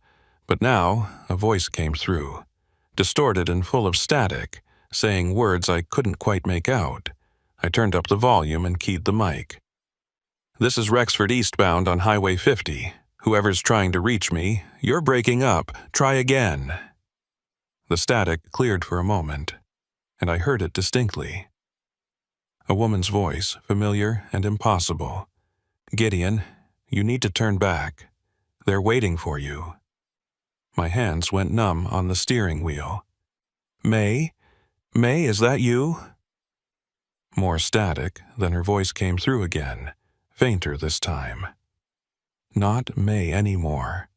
What's left? Gideon, please turn around. They found a way. They're not bound to 722 anymore. They're everywhere now. The whole road, The transmission cut off in a burst of white noise, and no matter how many times I tried to raise her again, there was only silence. I looked in my mirrors and saw nothing but darkness, but I could feel it now, that presence I'd felt before, that sense of being watched, of being hunted. They were out there somewhere, Harlan and Vernon, and somehow they'd escaped the boundaries that had confined them to that one stretch of cursed highway. I thought about turning around like May had warned me to, but I was already past the point of no return. Turning back would mean hours of lost time, a missed delivery, possible termination from my company, and where would I go anyway? If the Phantom Convoy could reach me here on Highway 50, maybe they could reach me anywhere. Maybe there was nowhere left to run. So I kept driving, pushing my speed up to 75, then 80. The engine protested but held steady. In the distance I could see the lights of Fallon, still maybe 15 miles away. If I could just reach the town, get around other people and vehicles and normal life, maybe I'd be safe. Maybe whatever rules governed the dead would keep them from manifesting in populated areas. That's when I saw the lights behind me. 3 sets of them, yellow and dim, maintaining that exact same distance they'd kept before. My breath caught in my throat, and I felt that same primal terror I'd experienced on Highway 722. They'd found me. Despite everything May had done, despite her sacrifice and her warning, they'd found me again. I grabbed the CB radio and started cycling through channels, calling for help, for anyone who might be out there. This is Gideon Rexford with an emergency on Highway 50 eastbound near mile marker 58. I'm being pursued by hostile vehicles. If anyone can hear this, I need help. A voice crackled back, male this time, older. Son, this is Ruford Pine on Channel 19. What kind of hostile vehicles are we talking about here? The name stopped me cold. Vernon Pine had been one of the ghost truckers, one of the dead drivers hunting me. But this voice sounded different, more solid, more real. Who did you say you were? Ruford Pine, driving westbound on 50. I'm about 5 miles from your position if you need assistance. What's your situation? Not Vernon. Ruford, a different person entirely, probably no relation. Just a coincidence. Just my paranoid mind making connections that weren't there. I've got 3 trucks following me, I said, trying to keep my voice steady. They've been maintaining the same distance for the last 10 minutes. Something feels wrong about it. Copy that. I'll keep an eye out when we pass each other. You want me to call the highway patrol? Yes, please. Tell them I broke off as the lights behind me suddenly accelerated, closing the distance faster than should have been possible. In seconds, they went from half a mile back to right on my tail, so close I could see details that made my skin crawl. The trucks were old Peterbilts, just like before, but now they looked even more wrong, even more corrupted. Their metal bodies seemed to shift and flow like they were made of liquid, and their yellow headlights had taken on a reddish tinge that made me think of infected eyes. They're coming up on me fast, I said into the radio, my voice rising. Ruford, if you can hear me, I need help now. But the radio had gone dead, just static and the occasional pop of interference. I was alone again, alone with the phantom convoy bearing down on me at impossible speeds. I pressed the accelerator to the floor, but my truck was already at its limit. There was nowhere left to go, no more speed to find, no clever maneuvers that would save me this time. The first truck, Harlan's truck, pulled up beside me on the left. I could see him clearly now through his side window, his gray, decaying face turned toward me, his broken neck causing his head to loll at that awful angle. But his eyes were locked on mine, and in them I saw an intelligence, a malevolence, that was somehow worse than mindless rage. He knew who I was. He remembered me, and he wanted me to know that this time there would be no escape. The second truck, Vernon's, pulled up on my right, boxing me in just like they'd done before. But now there was a third truck too, one I hadn't seen before, pulling up behind me so close that if I touched my brakes we'd collide. I was trapped in a moving cage of ghost trucks, and they were slowly, inexorably, forcing me toward the shoulder, toward the darkness, toward whatever fate they had planned for me. I thought about May, about her sacrifice, about how she'd given up everything to save me, and I realized with a sick certainty that it hadn't been enough. Maybe it had bought me a few months of borrowed time, but the debt was coming due. The road wanted what the road wanted, and apparently what it wanted was me.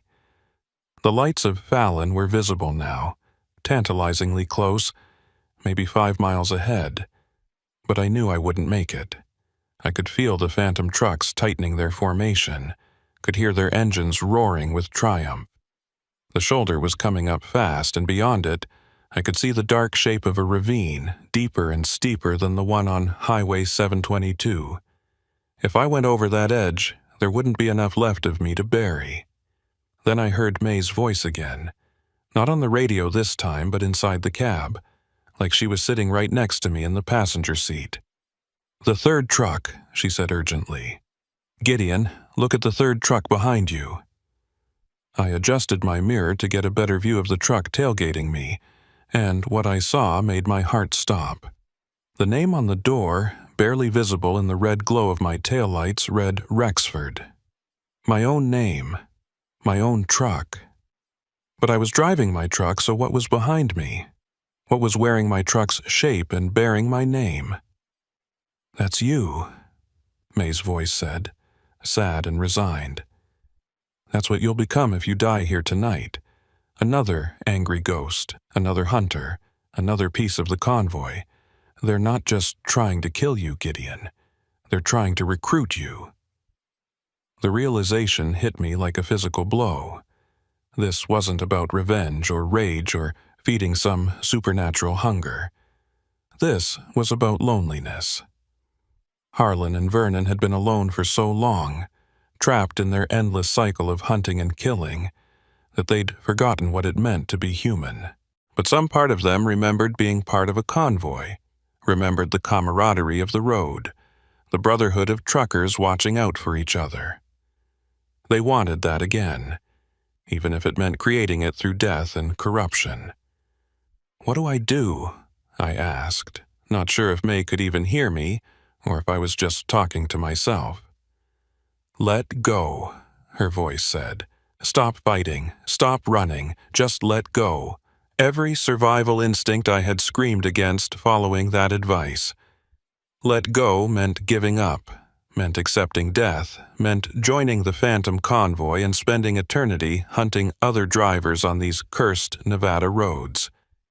But May had never steered me wrong before, and even in death, even as a fading echo of who she'd once been, I trusted her, so I did something that went against everything I'd learned in my years as a trucker. I took my foot off the accelerator.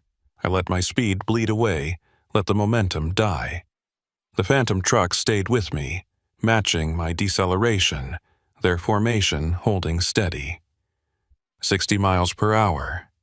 50, 40, 30. The lights of Fallon were so close now, maybe 2 miles ahead. But I wasn't going to make it at this speed, and I knew it. The phantom trucks were forcing me toward the shoulder, toward that ravine, and there was nothing I could do to stop it. My tires hit the gravel at the road's edge, and I felt the truck start to slide. This was it. This was how it ended. Not in a blaze of glory or a desperate last-minute escape, but in a slow, inevitable slide toward darkness.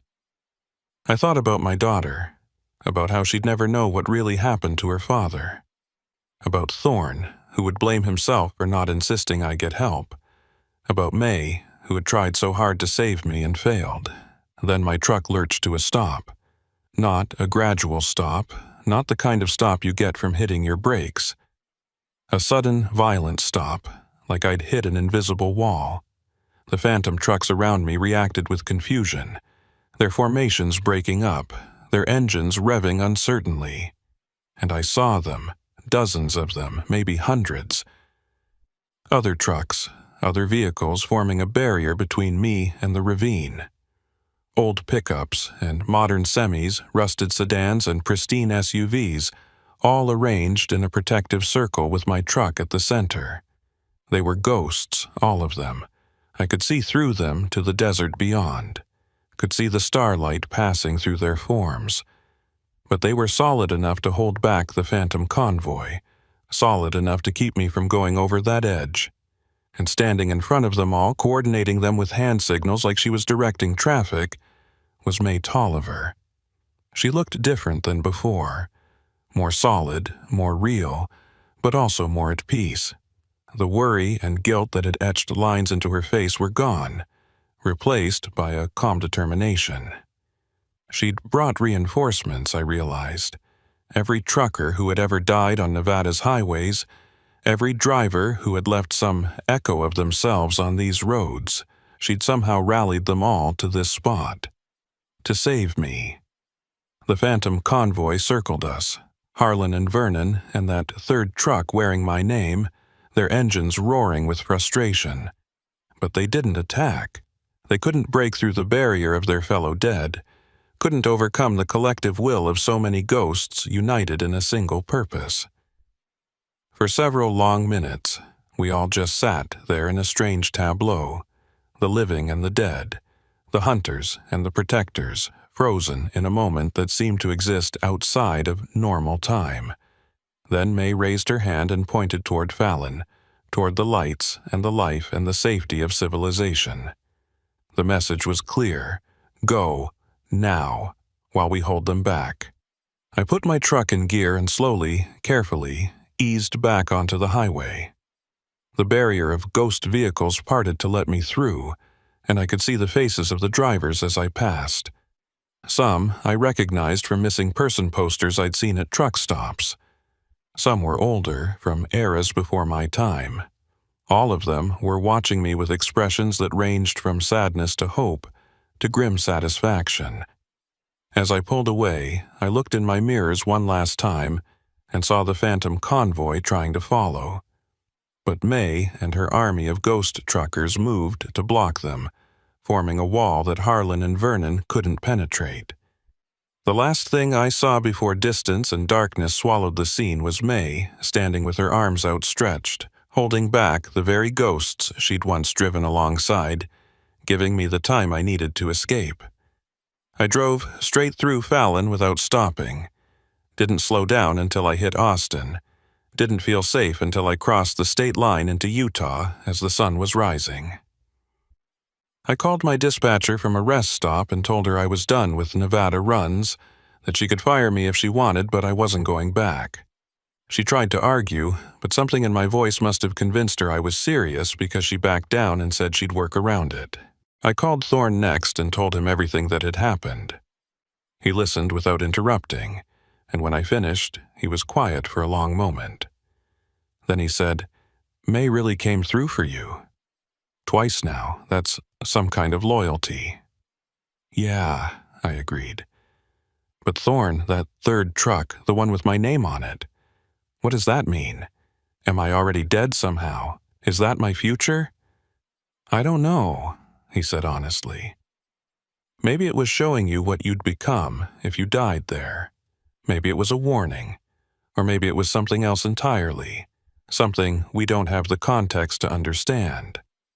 The important thing is you're alive, and you're getting out of Nevada like you should have done months ago."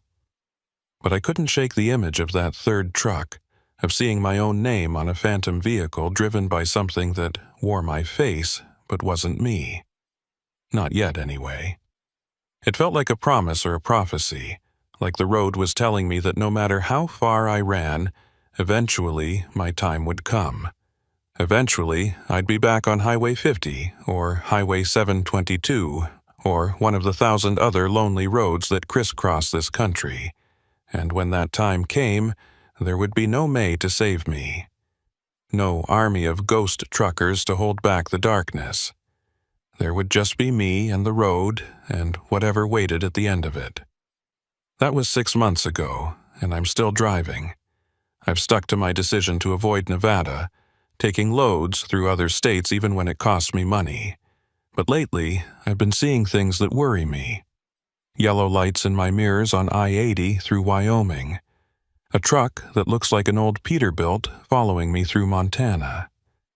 Shapes at the edge of the rest stop parking lots that disappear when I look directly at them. Maybe I'm just paranoid. Maybe the trauma of what I experienced has made me see threats where none exist. Or maybe the phantom convoy isn't bound by state lines anymore. Maybe they've been slowly spreading, infecting other highways, adding other dead truckers to their ranks. Maybe that third truck with my name on it is out there somewhere, waiting for the right moment to manifest, to show me my inevitable future. I don't know. I just know that I keep driving, keep moving, because stopping feels like giving up. And I'm not ready to give up yet. Not while there's still fuel in my tank and road ahead of me and a slim chance that if I keep running, I might outpace whatever's chasing me. But sometimes, late at night when I'm alone on empty highways, I think about May and her sacrifice. I think about how she'd been running from Harlan and Vernon for 37 years before she finally stood and fought. 37 years of warnings and regrets and trying to save people who mostly couldn't even see her. And I wonder if that's my future too, if I'm destined to become another May Tolliver, trying to warn other truckers away from whatever fate claimed me. I hope not. I really, really hope not. Last week, I got a text message from a number I didn't recognize. All it said was, "They're coming for everyone now. The convoy grows. Stay off the empty roads, stay in the light, MT. May, still watching out for me from wherever she is now. Still trying to keep me safe, even though she gave up everything to do it once before." The message should have been comforting, but instead it filled me with a deep, bone-chilling dread.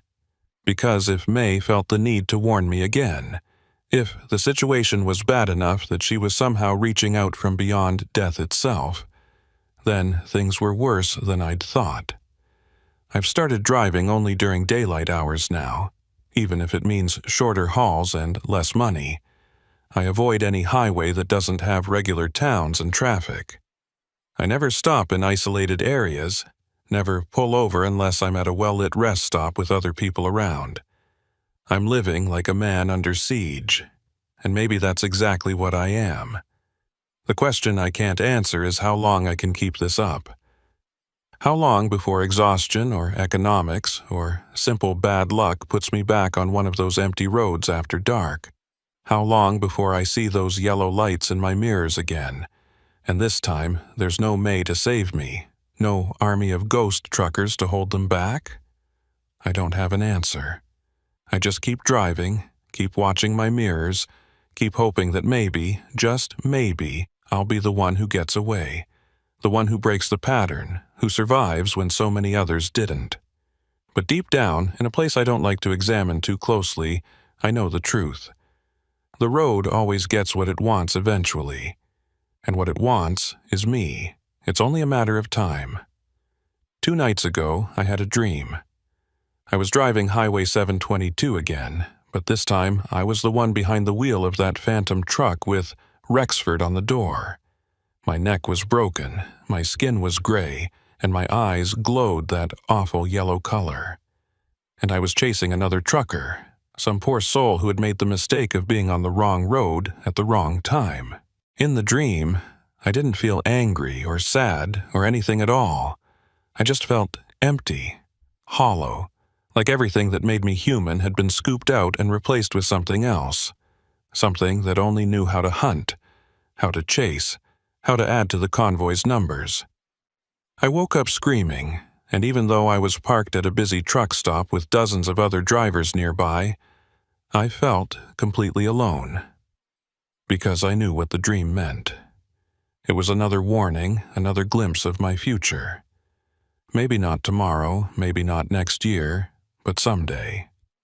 Someday that third truck would become me, and I'd become it, and there would be no going back. I thought about quitting, finding a different line of work, getting off the roads entirely. But trucking is all I know, all I've ever been good at. It's in my blood, just like it was in May's blood, just like it was in Harlan's and Vernon's. We're road people, and road people don't do well when you take away the road. So I'll keep driving. I'll keep taking my precautions, heeding May's warnings, avoiding the empty places where the dead grow strong. And maybe I'll get lucky. Maybe I'll be the exception, the one who makes it to retirement age without joining the phantom convoy. But I don't really believe that. None of us do. The road always wins in the end. Last month, Thorne told me he was closing down his repair shop and retiring to Arizona.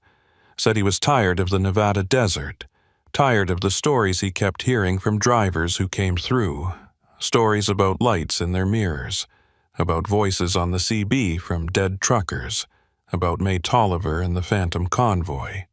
He asked me to come with him, to leave trucking behind and start over somewhere safer.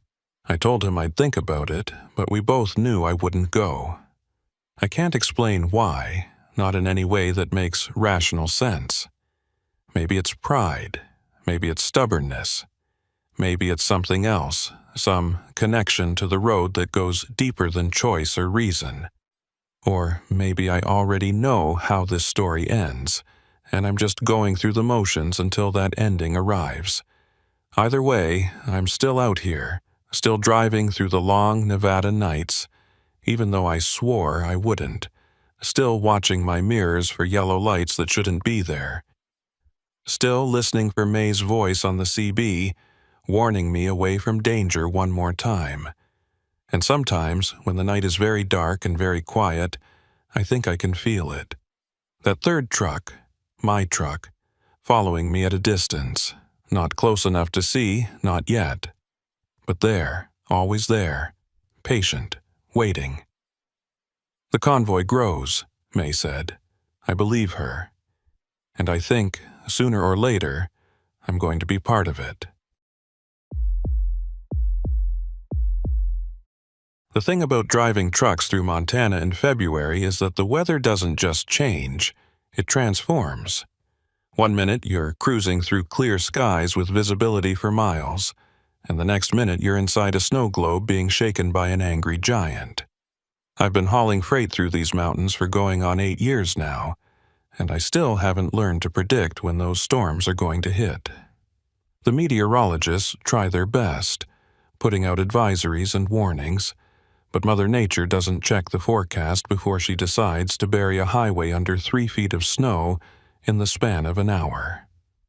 My name is Elias Creed, and I drive a Kenworth W900 that I bought used 5 years ago with money I'd saved from a decade of working for other people's companies. Going independent was the best decision I ever made, even if it meant shouldering all the risk and responsibility myself. When you own your own truck, when you're the one making the decisions about which loads to take and which routes to run, there's a freedom in it that employed drivers never quite understand.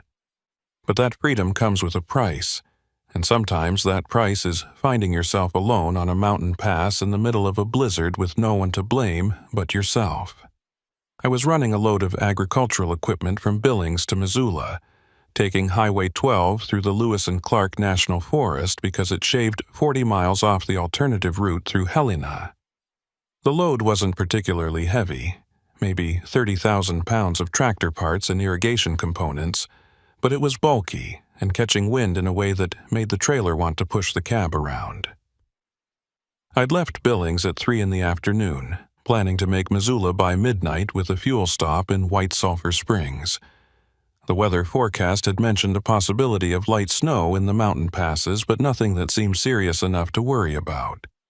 By the time I reached White Sulphur Springs around 6 p.m., that light snow had turned into something considerably less light. The flakes were coming down thick and fast, reducing visibility to maybe 100 yards, and the wind was picking up in a way that made the truck shudder every time a gust hit the trailer. I pulled into the truck stop on the eastern edge of town and seriously considered calling it a night, finding a parking spot and waiting out the storm in my sleeper cab. But I was already running behind schedule because of a delay at the loading dock in Billings, and the customer in Missoula had made it clear they needed this equipment by morning. Early season planting was starting, and every day of delay meant lost revenue for them. So I topped off my fuel tanks, grabbed a thermos of coffee and a couple of sandwiches from the truck stop diner, and checked the road conditions on my phone. Highway 12 West was still open, though the Montana Department of Transportation had posted an advisory warning of deteriorating conditions. Chain requirements were in effect for commercial vehicles, which meant I'd need to spend 20 minutes in the cold installing tire chains before I could continue. I hate chain installations. The way the metal bites into your fingers, even through work gloves, the way you always end up lying in slush and road salt trying to get the hooks secured properly. But regulations are regulations, and I wasn't about to risk a citation or worse on top of everything else.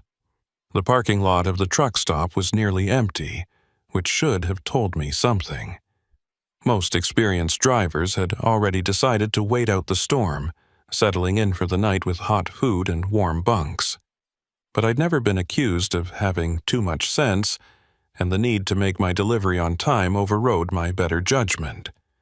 I installed the chains, tested them to make sure they were secure, and pulled back onto Highway 12 westbound just as the sun was setting behind the wall of clouds and snow. For the first hour, it wasn't too bad. The chains bit into the snow-covered asphalt and gave me decent traction, and my headlights were powerful enough to cut through the worst of the precipitation. Traffic was non-existent, which wasn't surprising given the conditions. A couple of times I passed vehicles pulled over on the shoulder, either waiting out the storm or dealing with mechanical issues, but I didn't stop to check on them. In weather like this, stopping can be more dangerous than continuing. And besides, everyone has cell phones these days. If they needed help, they could call for it. The CB radio had been quiet since I left White Sulphur Springs, just the occasional burst of static or the distant voice of some trucker on a different highway talking about road conditions or fuel prices. I kept it on Channel 19, the standard trucker channel, more out of habit than any expectation of conversation.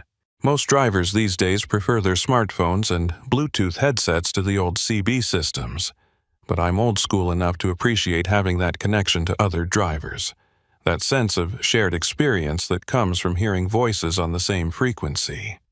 Around mile marker 89, as I was climbing into the higher elevations where the road winds through dense pine forest and rocky outcroppings, the snow started coming down even harder. Visibility dropped to maybe 50 feet, and the wind was hitting the trailer so hard that I had to fight to keep the truck in my lane. The temperature outside had dropped to somewhere around 10 degrees, cold enough that the snow was dry and powdery, swirling around the truck in patterns that made it hard to tell where the road ended and the shoulder began. That's when I first heard the voice on the CB. It came through clear as day, cutting through the static like a knife. A man's voice with a deep Montana drawl.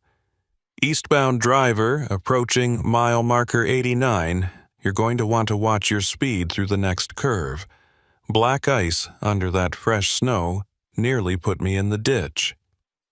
I keyed the mic and responded, grateful for the warning. "Copy that, appreciate the heads up. This is Elias Creed westbound at 89. Conditions are deteriorating fast up here." Static for a moment, then the voice came back. "Elias Creed, that's a name I haven't heard in a while. This is Ruford Pine, running eastbound about 2 miles from your position. How's your rig handling the chains?" The name meant nothing to me, but that wasn't unusual. There are thousands of truckers working Montana's highways, and I only knew a small fraction of them by name. Chains are holding good, but this wind is brutal. Thinking about finding a place to pull over and wait it out. "Smart thinking," Ruford said. "There's a rest area coming up at mile marker 85 westbound side. It's not much, just a parking lot and some picnic tables, but it'll get you off the main road. I used to stop there all the time back in the day." "Copy that. I'll keep an eye out for it. Stay safe out there, Ruford." "You too, driver. Watch for that ice."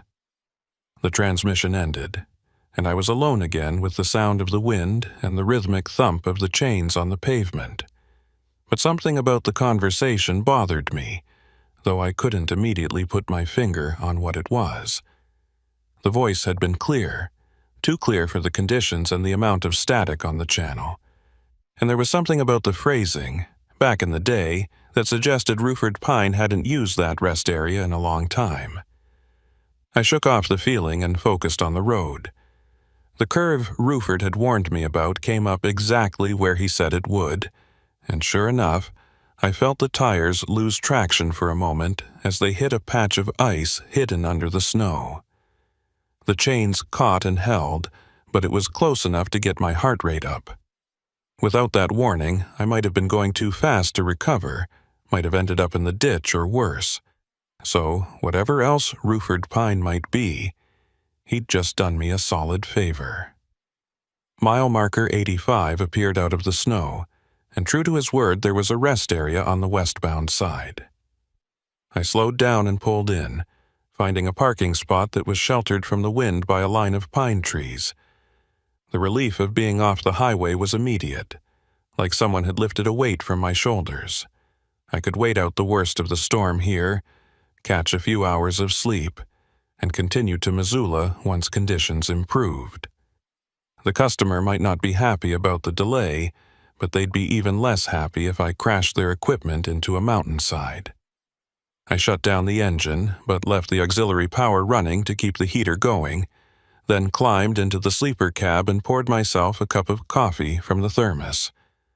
Through the windshield, I could see the snow continuing to fall, already starting to drift against the side of the truck.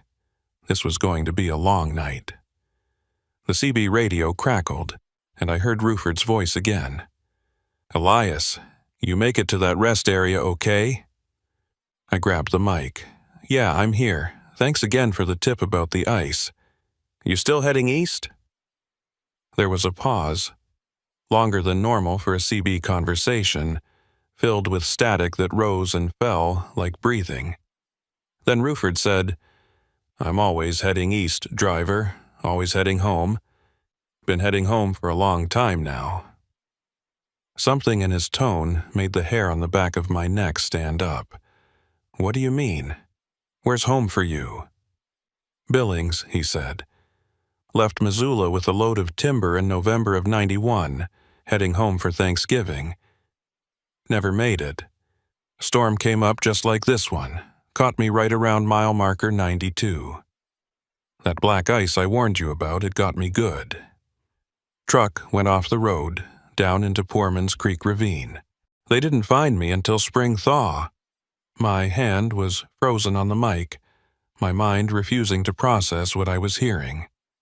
"Ruford, that's not funny. If you're trying to mess with me, not trying to mess with anyone, Elias, just trying to help.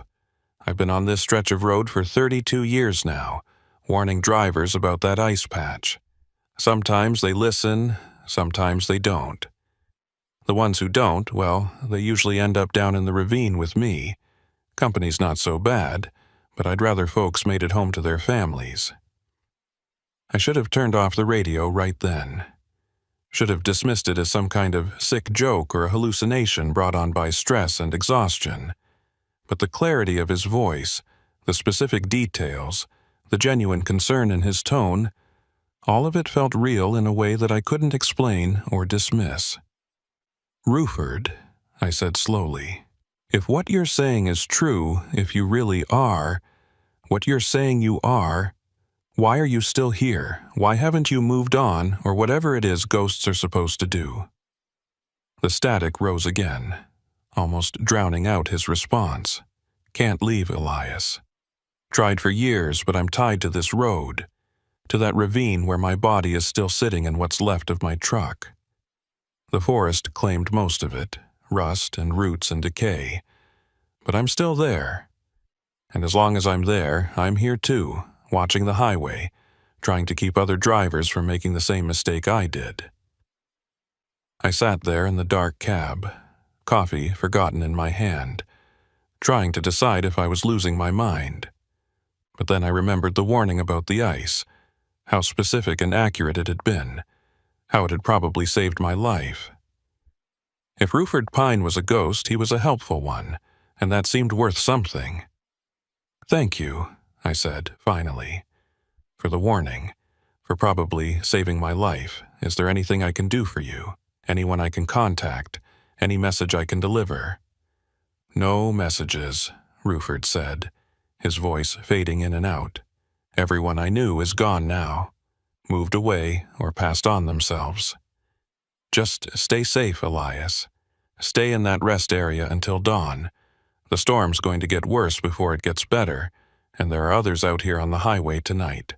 Others who aren't as friendly as me." Others who want company in their misery and aren't above causing accidents to get it. What do you mean, others? But the only response was static, the endless hiss and pop of an empty frequency. I tried calling for Ruford several more times, but he didn't answer. Whether he'd moved on or simply didn't want to talk anymore, I couldn't tell. All I knew was that I was alone again, parked in a rest area on a Montana mountain pass in the middle of a blizzard, trying to process a conversation with someone who claimed to have been dead for 32 years. I should have been terrified. By all rights, I should have started the truck and driven straight down the mountain, storm be damned, getting as far away from Highway 12 as possible. But I wasn't scared, not really. Ruford's voice had been kind, concerned, the voice of someone who still cared about the safety of other travelers even after death had claimed him. If ghosts existed, and if they could be like Ruford Pine, then maybe death wasn't quite as final or as frightening as I'd always assumed. Still, his warning about others being out here bothered me. Others who weren't as friendly, who wanted company in their misery. What did that mean? Were there other ghost truckers on this highway, malevolent ones who caused accidents instead of preventing them? The thought made me check my doors to make sure they were locked. A useless gesture against the supernatural, but one that made me feel slightly better nonetheless.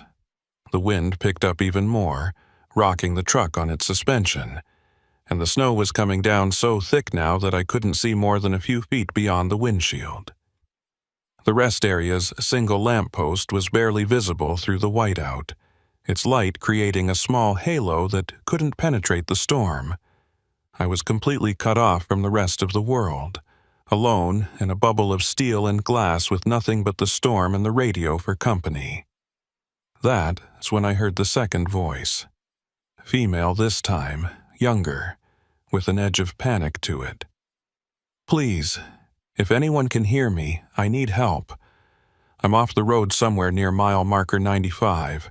My truck is stuck in a ditch, and I can't get it out. I'm losing heat and my phone has no signal. Please, someone respond." I grabbed the mic immediately. "This is Elias Creed, I copy you. What's your name and what kind of truck are you driving?" "My name is..." The voice faded into static, then came back. "Stuck for hours now. So cold. Please, I need someone to call for help." "Ma'am, you need to give me your exact location and a description of your vehicle so I can call the state patrol. What mile marker did you say?"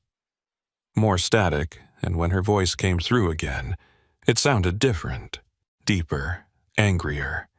"Mile marker 95. Come find me. Come help me. Come down into the ditch and keep me company.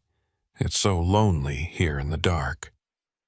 Every instinct I had screamed at me to turn off the radio, but I couldn't stop listening. "Ma'am, are you injured? Do you need immediate medical attention?"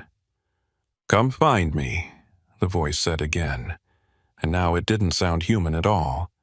It sounded like wind and metal and breaking glass, like the moment of impact when a truck leaves the road and plunges into darkness. "Come down into the ditch with me. Stay here in the snow. Stay here forever." I turned off the radio with shaking hands, the sudden silence in the cab more frightening than the voice had been. My heart was hammering against my ribs, and I could feel cold sweat on my forehead despite the heater running. That hadn't been someone calling for help. That had been something else. Something using the CB to lure drivers off the road, to trick them into stopping in the wrong place at the wrong time. This is what Ruford had been warning me about. The others who weren't friendly, who wanted company in their misery. Whatever that thing was that had spoken through the radio, it was still out there somewhere near mile marker 95, waiting for the next truck to come along. The next driver foolish enough or compassionate enough to stop and help. I thought about turning the engine back on and leaving the rest area, but Ruford's advice to stay until dawn still echoed in my head. He'd been right about the ice, right about the storm getting worse, and I had to trust that he was right about this too. Whatever was out there on Highway 12 tonight, I was safer here in this rest area than I would be trying to navigate the mountain roads in zero visibility. So I stayed put, sitting in the dark cab with the radio off and my hands clenched on the steering wheel, listening to the wind howl and the snow accumulate on the windshield. And I tried not to think about how many other voices might be out there in the storm, how many other dead truckers were haunting this highway, some helpful, like Ruford, and some hungry for company in the endless dark. The night was going to be long, and dawn was still hours away, but at least I was alive to see it coming, for now.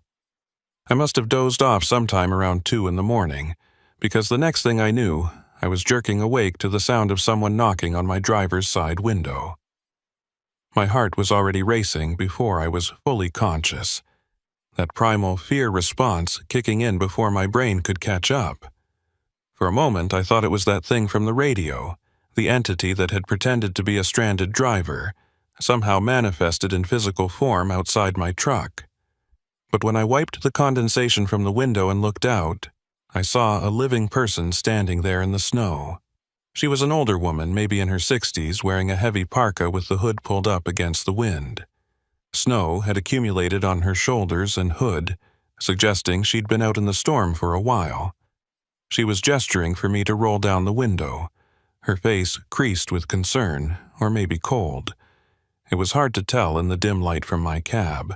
Behind her, I could see the shape of another truck parked at the far end of the rest area, its running lights cutting through the darkness.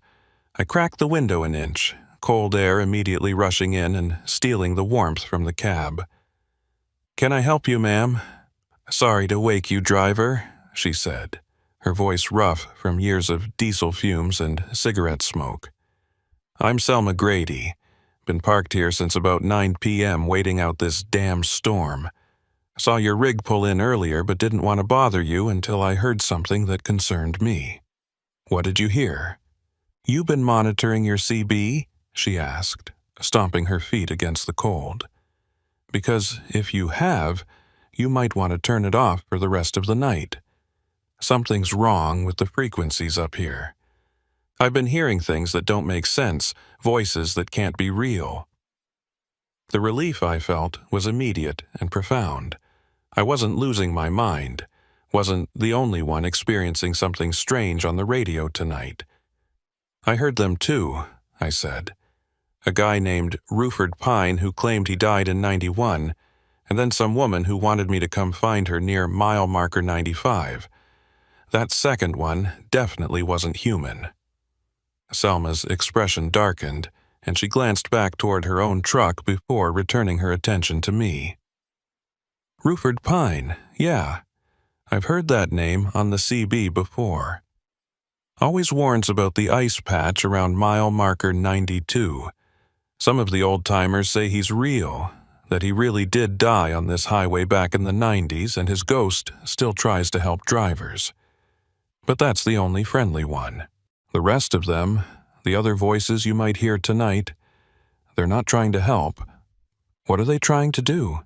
"Depends on which one you encounter," she said, pulling her hood tighter as a gust of wind kicked up snow around us. "There's the woman who pretends to be stranded. She's probably the most dangerous. Lures drivers out into the storm, gets them disoriented, and then they end up in ditches, or worse. Then there's the convoy leader, who tries to get you to follow him through the mountain passes, claims he knows shortcuts that turn out to be dead ends or roads that don't exist anymore. And then there's the one that just screams. Screams. Yeah, just pure terror, like someone dying in real time. First time I heard it, I nearly drove off the road trying to find whoever was in trouble. Took me 3 more trips through here before I realized it was just another ghost, replaying the moment of their death over and over on the CB. Can't help them, can't stop them, just have to ignore it and keep driving. I processed this information, trying to reconcile it with everything I thought I knew about the world. How long has this been going on? These voices on the radio? Selma shrugged. Long as I've been driving this route, which is going on 20 years now. Some drivers say it's been happening since they put in Highway 12 back in the 50s. Others claim it started after that big pileup in '88, when 6 trucks went off the road during a whiteout, killed 9 people total, and supposedly their voices joined whatever was already out here. But honestly, I don't know the history. I just know the present, and the present is that you don't trust anything you hear on the CB between mile marker 80 and mile marker 100 when there's a storm. Why doesn't anyone talk about this? I asked. Why isn't this common knowledge among truckers?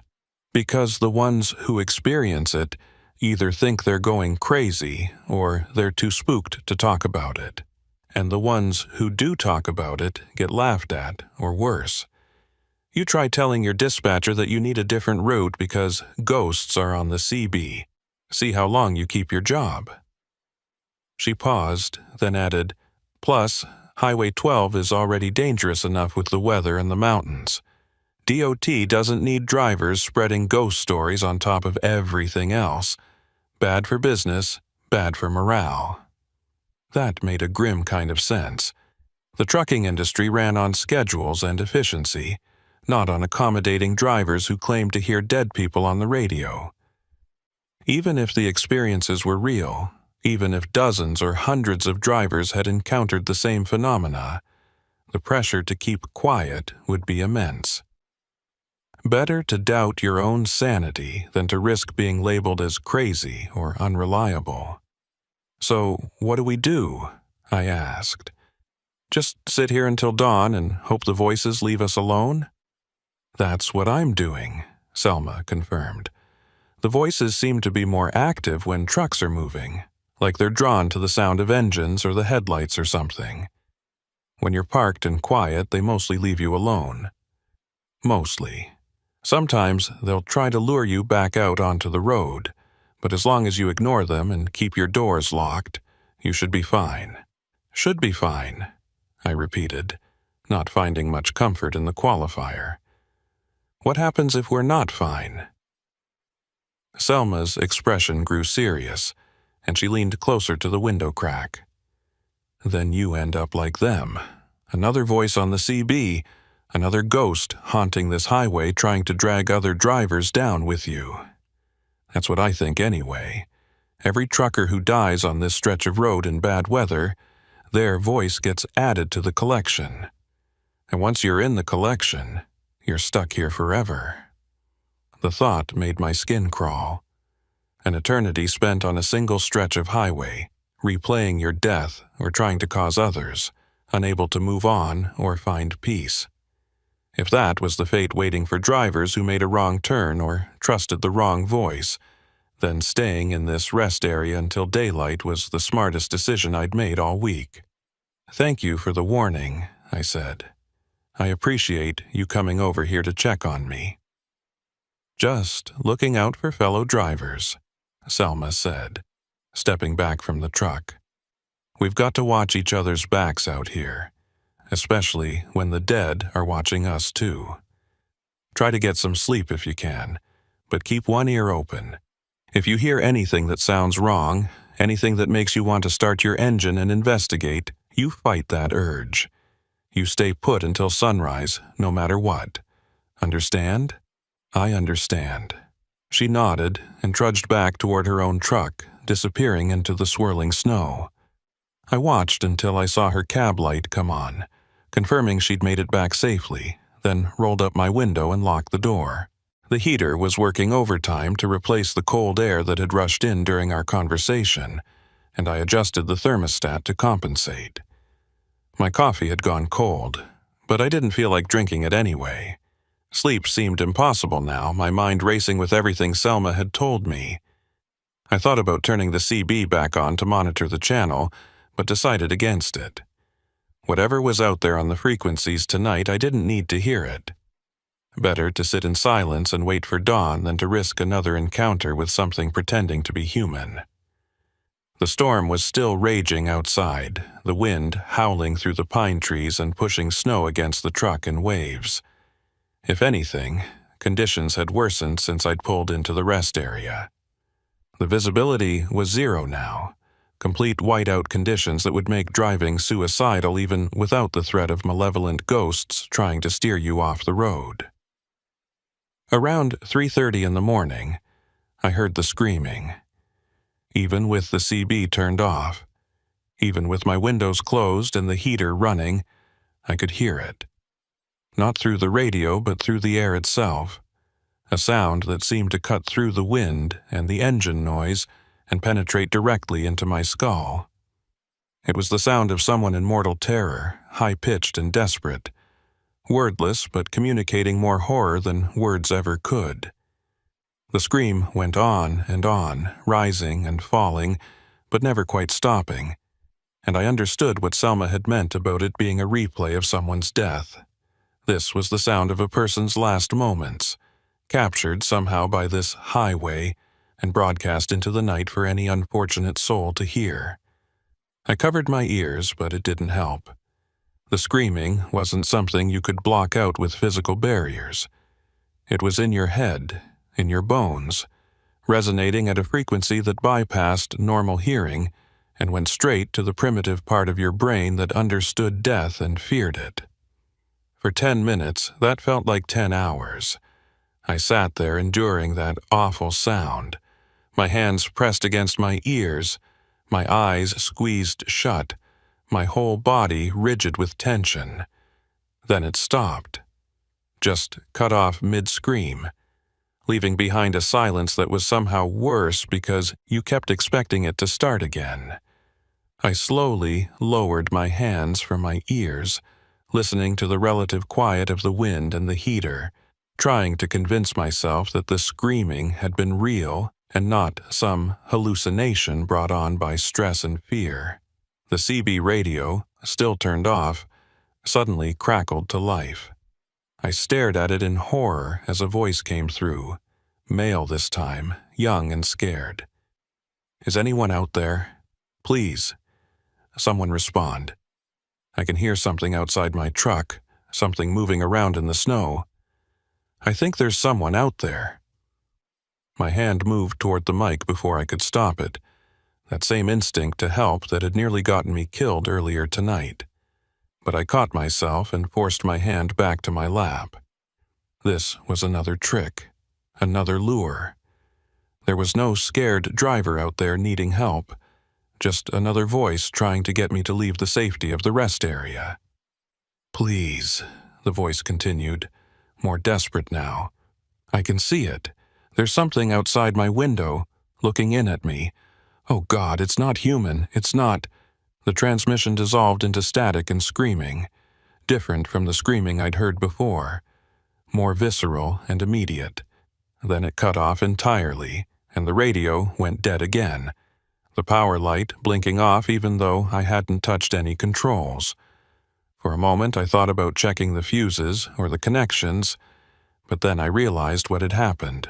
The radio had turned itself on, and now it had turned itself off. Whatever forces were at work on this highway tonight, they could manipulate electronics as easily as they could manipulate sound.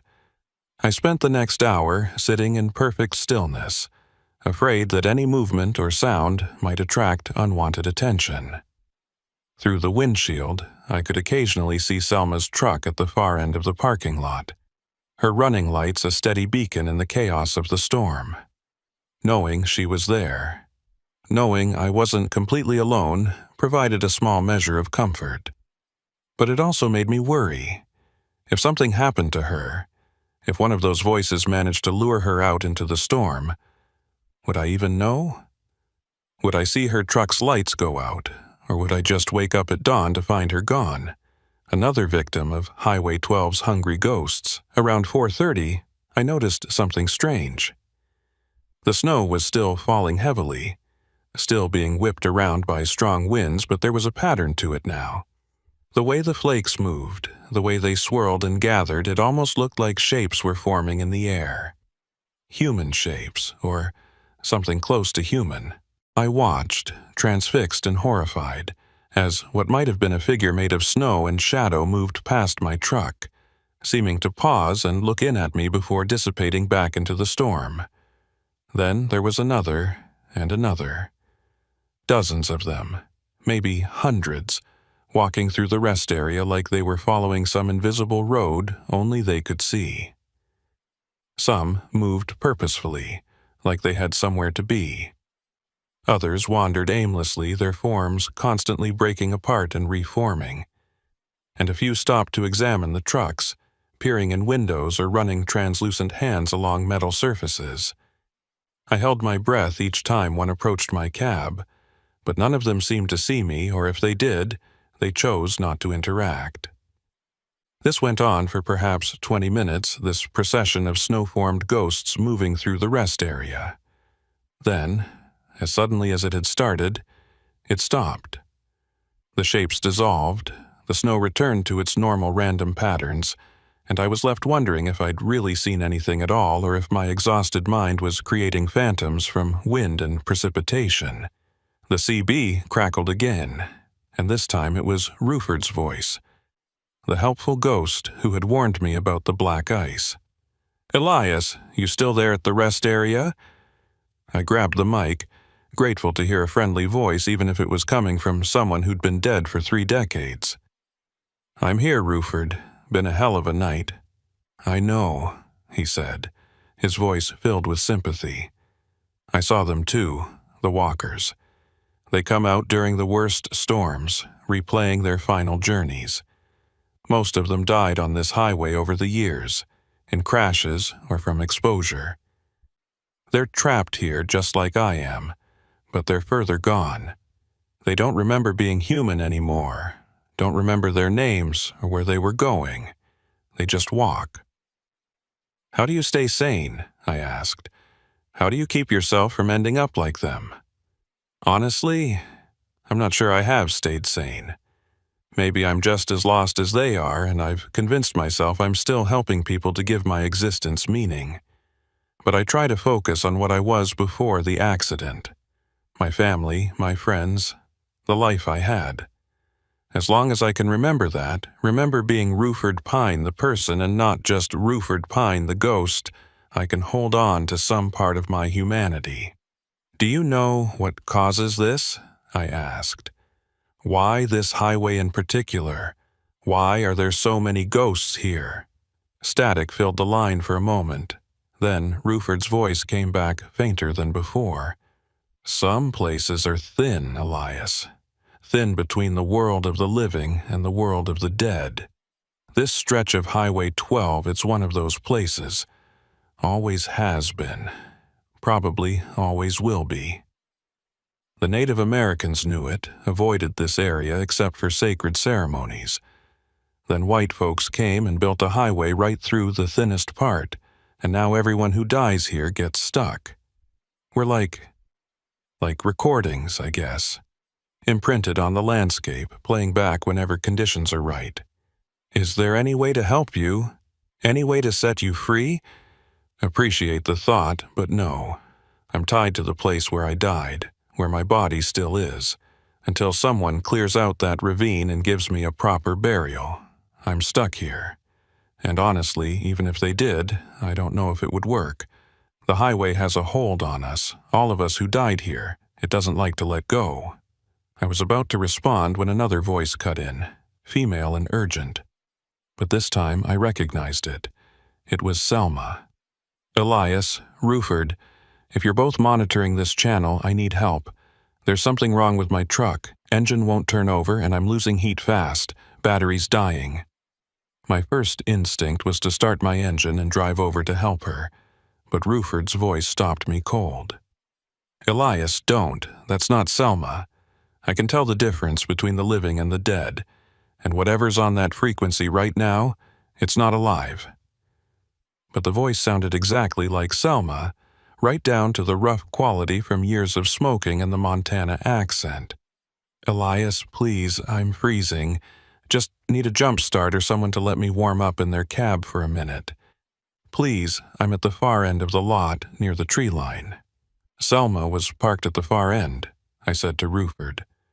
"I saw her truck there earlier." "Look again," Ruford said. "Really, look." I wiped the condensation from my windshield and peered out into the storm. At first I couldn't see anything. The snow was too thick. But then the wind shifted slightly, clearing my view for just a moment, and I saw the far end of the parking lot. It was empty. No truck, no lights, no sign that anyone had been parked there. Either Selma had left while I wasn't paying attention, or she'd never been there at all. "Oh, God," I said, the realization hitting me like a physical blow. The woman who came to my window earlier, that wasn't really Selma, was it? "Probably not," Ruford confirmed. The things that haunt this highway, they're getting smarter. They used to just imitate generic distress calls, but now they're learning to take on specific forms, specific voices. They watch us, learn about us, then use that information against us. Whatever came to your window earlier, it must have picked the name Selma Grady from somewhere, maybe from an old accident report or a trucker manifest. Made itself look human enough to be convincing in the dark and the snow. "Then I've been alone here this whole time," I said, feeling the full weight of my isolation. "There's no other living person in this rest area." "You've got me," Ruford said, "for whatever that's worth. And Elias, the good news is that dawn is only about an hour away. You've made it through the worst of the night. Just stay in your truck, don't respond to any more voices, and when the sun comes up, get back on Highway 12 and drive straight to Missoula without stopping. Once you're out of this section, once you're past mile marker 100, you'll be safe." "What about you? Will you be okay?" Ruford's laugh was soft and sad. "I'm as okay as a ghost can be, I suppose. I'll keep doing what I've been doing for 32 years. Warning drivers, trying to keep them safe, hoping that maybe someday I'll have saved enough lives to make up for the one I lost. It's not much of an existence, but it's the only one I've got. Thank you, Ruford, for everything. I wouldn't have made it through tonight without you. Just doing my job, driver, or what used to be my job. Stay safe out there." The transmission ended, and I was alone with my thoughts and the slowly weakening storm. The wind was dying down, the snow falling less heavily, and through the clouds I could see the faintest hint of gray on the eastern horizon. Dawn was coming, bringing with it the promise of safety and normalcy. Just one more hour, and I could leave this cursed rest area behind. I spent that hour in a state of exhausted vigilance, watching the slowly brightening sky and ignoring the occasional voice that still tried to get my attention on the CB. None of them sounded like Ruford, so I didn't respond. When the sun finally rose, painting the snow-covered landscape in shades of pink and gold, I felt a profound sense of relief. I'd survived the night. Whatever ghosts or entities haunted Highway 12, they'd failed to claim me. I did a quick inspection of my truck, checking the chains and making sure everything was secure for the drive ahead. The storm had deposited maybe 6 inches of fresh snow on top of what was already there, but the parking lot had been plowed at some point in the early morning, leaving clear lanes for trucks to maneuver. I started the engine, let it warm up for a few minutes, then carefully pulled back onto Highway 12 westbound. The drive to Missoula was uneventful in the way that only a post-storm drive can be. The road was slick but passable, the sky clear, the mountains beautiful in their coating of fresh snow. I passed the spot where Ruford had warned me about black ice, past the area where that female voice had claimed to be stuck in a ditch, past all the mile markers that had seemed so threatening in the dark. In daylight, with the sun shining and other traffic returning to the highway, it was hard to believe that any of the previous night's events had been real. But they had been real. I knew it with a certainty that went beyond logic or reason. Ruford Pine was real, or as real as a ghost could be. The malevolent entities that had tried to lure me off the road were real. And somewhere in the wreckage at the bottom of Poorman's Creek Ravine, there was still a 91-era truck with human remains inside, waiting for someone to give them a proper burial.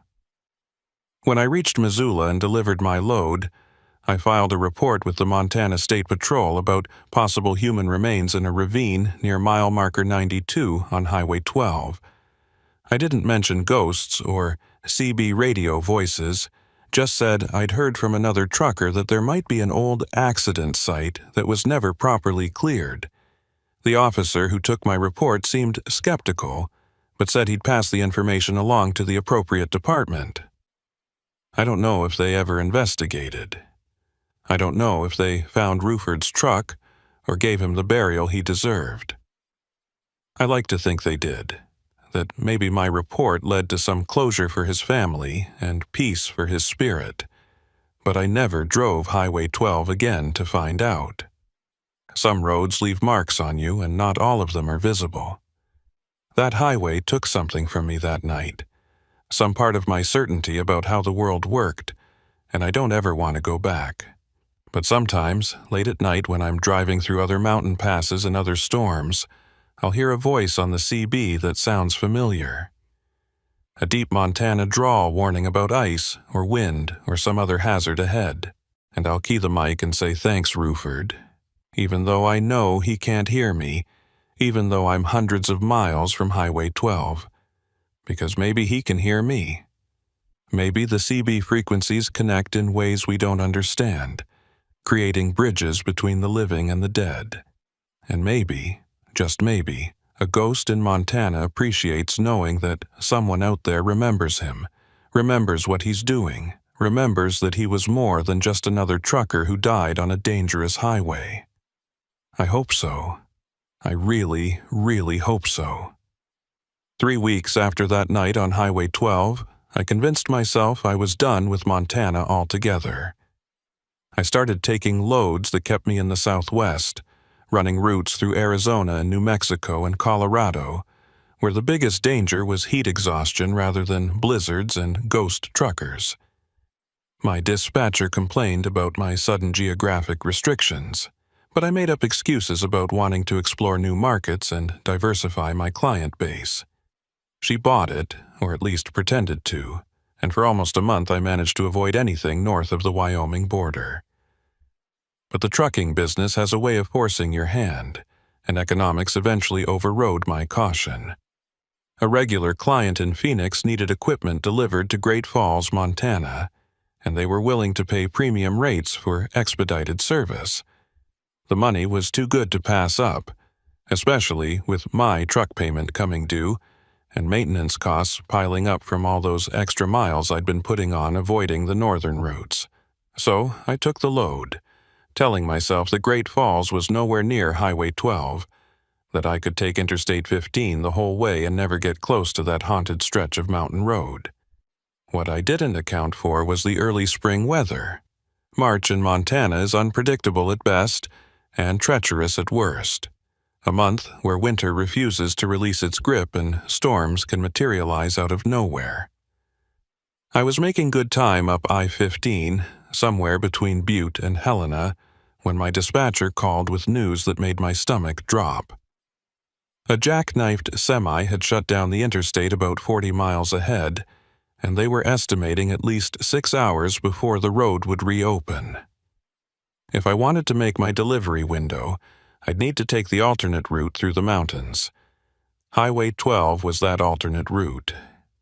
I sat on the shoulder with my hazard lights flashing, staring at the GPS screen that showed the detour in stark red lines.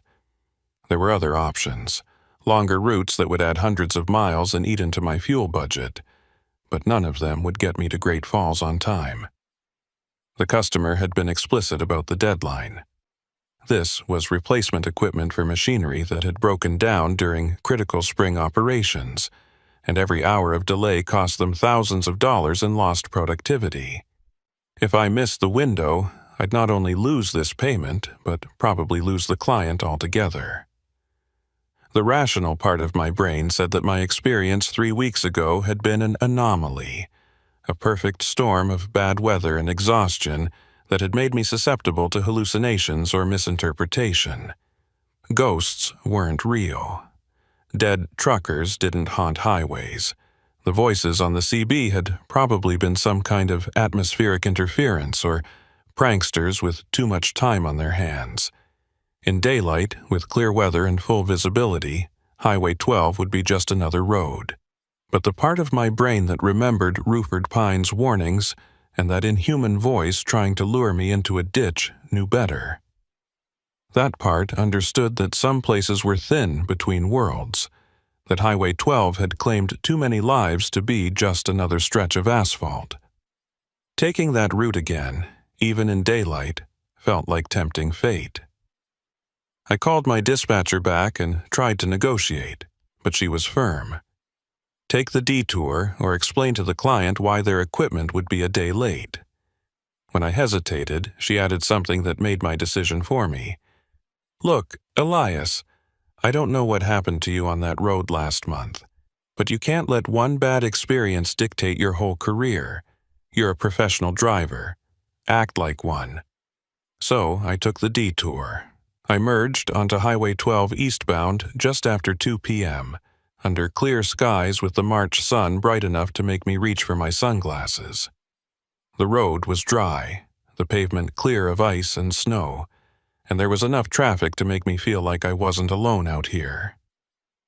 A couple of other commercial vehicles had obviously made the same decision I had, choosing the mountain route over waiting for the interstate to reopen. We formed a loose convoy, maintaining visual contact but not coordinating or communicating, just fellow travelers sharing the same stretch of road. For the first 20 miles, everything was fine. The highway wound through valleys and along ridgelines, offering spectacular views of snow-capped peaks and dense forests. This was Montana in its postcard glory, the kind of scenery that reminded you why people called it Big Sky Country. If there were ghosts here, they were staying quiet and invisible, and I started to think that maybe my dispatcher had been right. Maybe I'd let one strange night blow itself up into something bigger than it really was. Then I passed mile marker 80, and my CB radio came to life even though I'd left it turned off. Ruford Pine's voice emerged from the speaker, urgent and strained in a way I'd never heard before. Elias Creed, if that's you coming through here in daylight, you need to turn around right now. Something's wrong today. The boundary is thinner than I've ever felt it. They're all stirred up, all angry. It's not safe. I grabbed the mic with one hand while keeping the other on the wheel.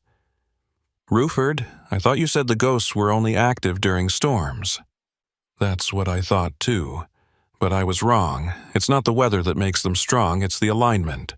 I don't understand all of it, but there are days when the barrier between their world and ours gets paper thin, and today is one of those days. You need to get off this highway before you reach the danger zone. I'm already at mile marker 82, I said, checking my position. What's the danger zone? Mile marker 85 through 100, the heart of it, where most of the accidents happened, where most of us died. On a day like today, in that section, they can do more than just talk through the CB. They can manifest physically, affect the real world. Elias, I've seen it happen before. Trucks that suddenly lose control for no reason, engines that seize up, steering that locks. The dead reaching through to cause the kinds of accidents that killed them in the first place. I looked in my mirrors at the other trucks traveling behind me, wondering if they were hearing this conversation or if Ruford was somehow directing his message specifically to me. What about the other drivers on this road? Are they in danger too? Anyone who can hear me is in danger. But you, Elias, they remember you from last time. You're marked now. They'll come for you first and strongest. The temperature in my cab suddenly dropped, going from comfortable to freezing in the span of a few seconds. My breath started fogging in front of my face, and frost began forming on the inside of my windshield despite the heater running full blast. This wasn't mechanical failure or some explainable weather phenomenon. This was something else, something responding to Ruford's warning, or maybe to my presence on this road. It's already starting, I said into the mic, my voice tight with fear. Temperature just dropped maybe 40 degrees in my cab. What do I do? Keep driving, keep your speed steady, and whatever you do, don't stop. There's a turnoff at mile marker 84 that'll take you down to Highway 200. It's a longer route, but it'll get you out of the danger zone. Take that exit and don't look back. I was about to respond when I saw something that made my blood run cold. Ahead of me, maybe a quarter mile up the road, one of the trucks that had been part of our loose convoy was slowing down and drifting toward the shoulder. At first, I thought they were pulling over for some reason. Maybe mechanical trouble or a need to check their load. But the way the truck was moving wasn't right. It was jerky, uncertain, like the driver was fighting with the controls. Then I saw the figure in the middle of the road. It looked like a woman standing with her back to the oncoming truck, completely motionless, wearing what might have been a long coat or dress. The truck ahead of me wasn't slowing down fast enough, wasn't going to stop in time, and I braced myself for the impact that seemed inevitable. But instead of hitting her, the truck swerved violently at the last second, overcorrecting and fishtailing across both lanes.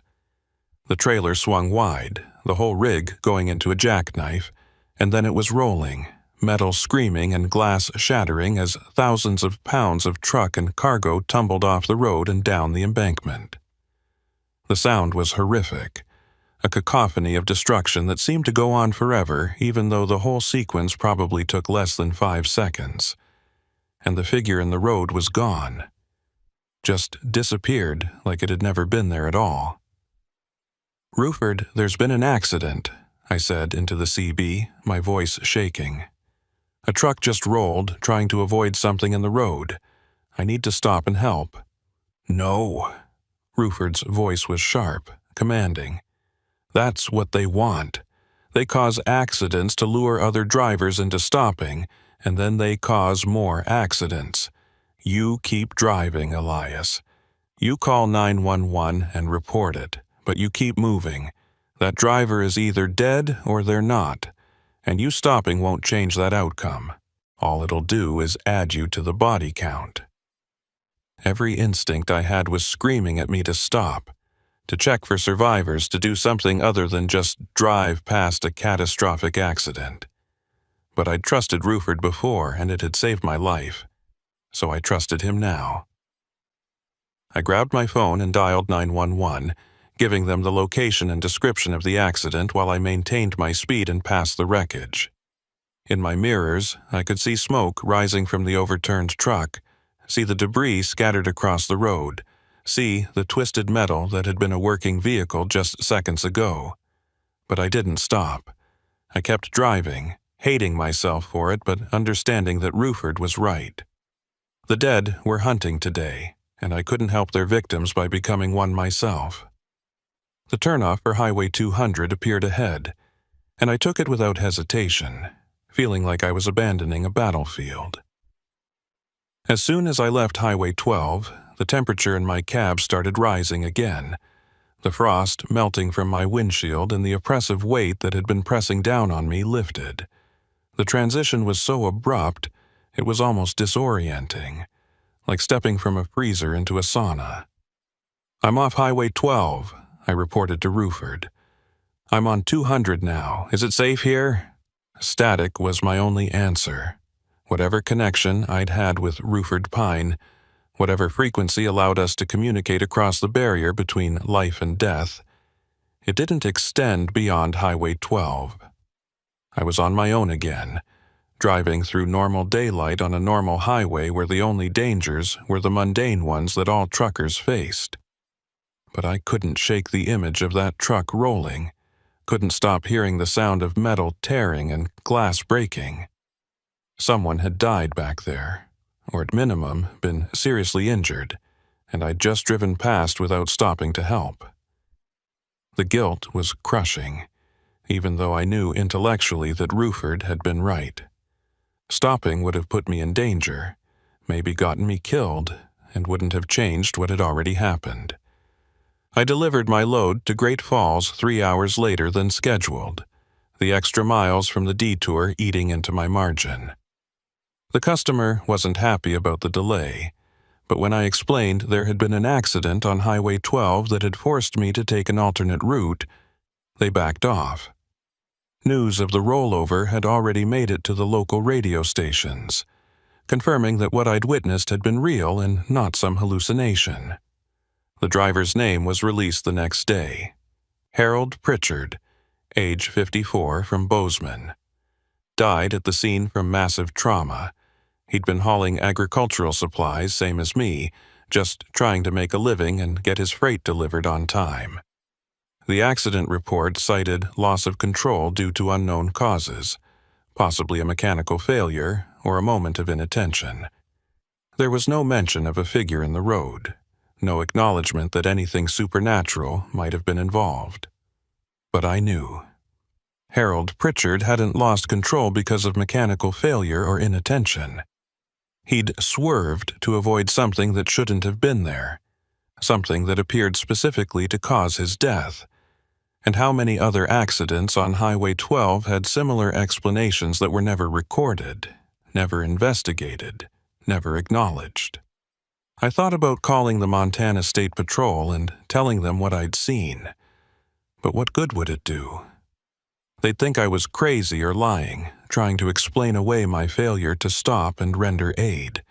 And even if they believed me, what could they do about ghosts?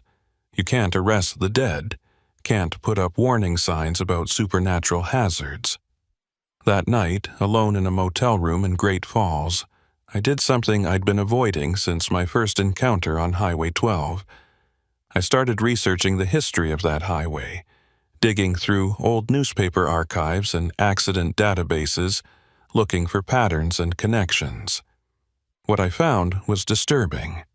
Since Highway 12 opened in 1962, there had been over 300 fatal accidents along that stretch between mile markers 80 and 100.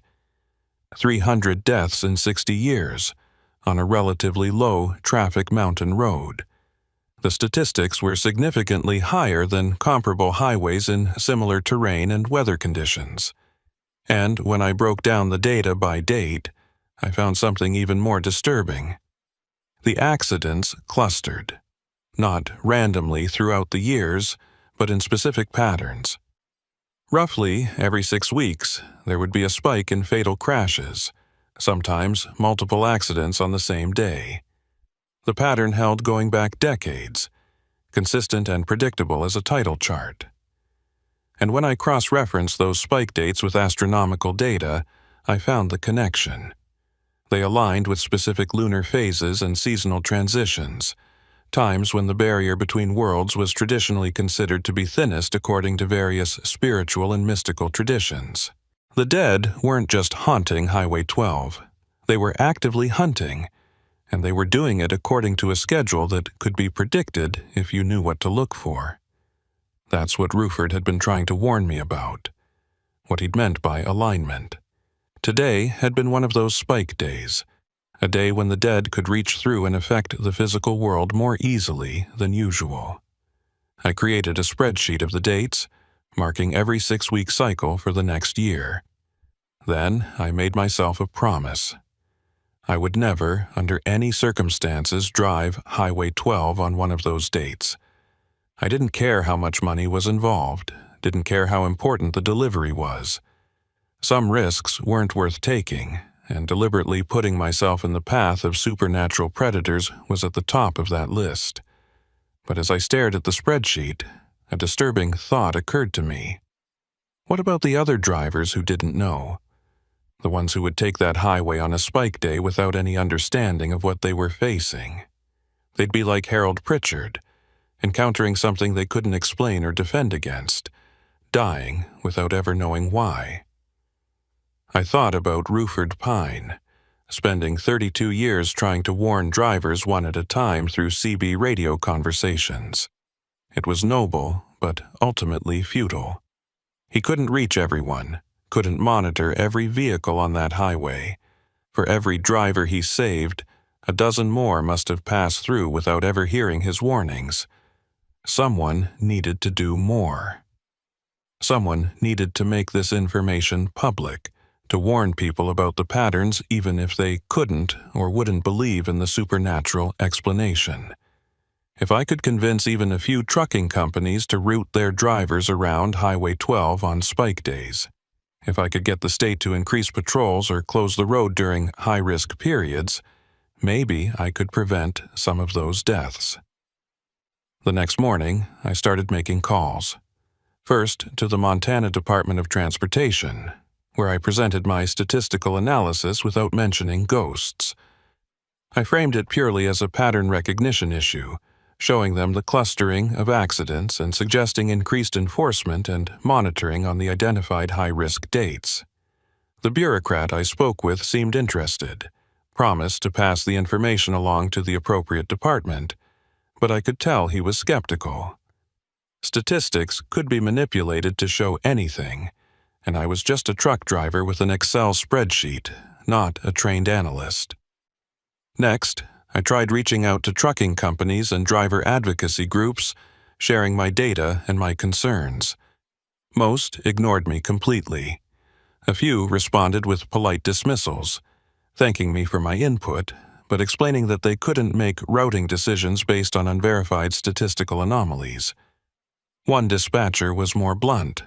"Look," he said, "even if you're right about there being more accidents on certain days, that doesn't mean we can just avoid those days. Freight needs to move when it needs to move. We can't tell customers their deliveries are delayed because of some spooky pattern a driver noticed." I tried posting about it online, in trucker forums and safety discussion groups. That got more response, but not the kind I was hoping for. Some people thanked me for the information and said they'd keep it in mind. Others accused me of fear-mongering or trying to damage Montana's economy. A few told their own stories of strange experiences on Highway 12, confirming that I wasn't alone in what I'd encountered. But none of it translated into concrete action, into changes that might actually save lives. The most frustrating response came from a traffic safety researcher at a Montana university who reviewed my data and told me I was suffering from apophenia, the tendency to see patterns in random information. The clustering I'd identified could easily be explained by weather patterns, holiday traffic, and other mundane factors, he said. There was no need to invoke supernatural causes or suggest that certain dates were inherently more dangerous than others. Maybe he was right. Maybe I was seeing connections that didn't exist, letting my traumatic experiences color my interpretation of statistics. But I'd been there. I'd heard Ruford Pine's voice, had felt the temperature drop in my cab, had watched Harold Pritchard's truck roll after swerving to avoid something that disappeared. I knew what I'd experienced even if I couldn't prove it to anyone else. A week after my failed attempts at whistleblowing, I got a call from an unknown number. When I answered, I heard static for a moment, then a familiar voice. "Elias, this is Ruford. I don't know if this will work, reaching you when you're not on Highway 12, but I had to try." I nearly dropped my phone in shock. "Ruford, how are you calling me? I'm in Arizona right now." I don't really understand it myself. The boundaries are strange sometimes, especially when someone's thinking about us as hard as you've been thinking about that highway. I wanted to thank you for trying to warn people, even though it didn't work. You know about that. I know about everything that happens on my highway, and I hear things in the static, in the spaces between channels. You tried to help, and that matters even if it didn't change anything. But Elias, I need you to understand something. You can't save everyone. Some people are going to drive Highway 12 on dangerous days no matter what you do, and some of them are going to die. That's not your fault, and it's not your responsibility to prevent. Then whose responsibility is it? I asked, frustrated. If not mine, if not the state's, if not the trucking companies, then who's supposed to do something about a highway that kills people according to a predictable schedule? Ruford was quiet for a long moment. Maybe it's just the nature of thin places. Maybe some roads are meant to be dangerous. Some boundaries are meant to leak. Humans built a highway through a place where the dead walk close to the living, and now both groups have to deal with the consequences. The best you can do is protect yourself and help the people you can reach directly. That's not good enough. I know, but it's all we've got. The call disconnected, and when I tried to call the number back, I got an automated message saying the number was not in service. Rupert had somehow reached across whatever divide separated us to deliver that message, and now he was gone again, back to his eternal patrol of Highway 12. But his words stayed with me. Protect yourself and help the people you can reach directly. I couldn't change state policy or convince corporations to alter their routing, but I could warn individual drivers, share my story, and hope that at least some of them would listen. So that's what I started doing. Whenever I met another trucker at a rest stop or a fuel station, if the conversation turned to routes through Montana, I'd mention Highway 12 and the patterns I'd noticed. I didn't lead with ghosts or supernatural explanations, just presented the statistics and suggested avoiding certain dates if possible. Some people thanked me for the tip. Some looked at me like I was crazy. But a precious few, said they'd keep it in mind and adjust their schedules accordingly. It wasn't much. It probably didn't save any lives. But it was something, and something was better than nothing. 2 months after my encounter with Harold Pritchard's death, I was hauling a load through Wyoming when I stopped at a truck stop outside of Sheridan. While I was fueling up, I noticed another driver standing by his rig, staring at his phone with a troubled expression. Something about his posture caught my attention, so I walked over and asked if everything was okay. "Just got my route assignment," he said, showing me his phone screen. "I'm supposed to take Highway 12 through Montana tomorrow, and I've heard some weird things about that road, trying to decide if I should request a different route." I looked at the date on his phone and felt my blood run cold. Tomorrow was one of the spike days, one of the 6-week intervals when the dead walked strong on that highway. "Request the different route," I said firmly. "I've driven Highway 12, and trust me, you don't want to be there tomorrow." He looked at me skeptically. "Why? What's wrong with tomorrow specifically?" So I told him. Not everything.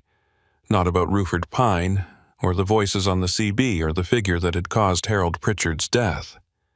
Just enough to make him understand that this wasn't superstition or paranoia, that there was a real pattern of danger he'd be wise to avoid.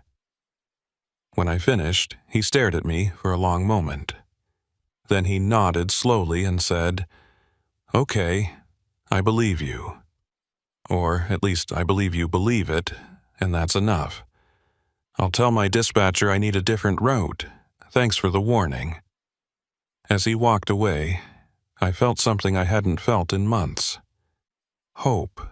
Real, genuine hope that maybe I was making a difference, that maybe my experiences on Highway 12 could prevent someone else from suffering the same fate as Harold Pritchard.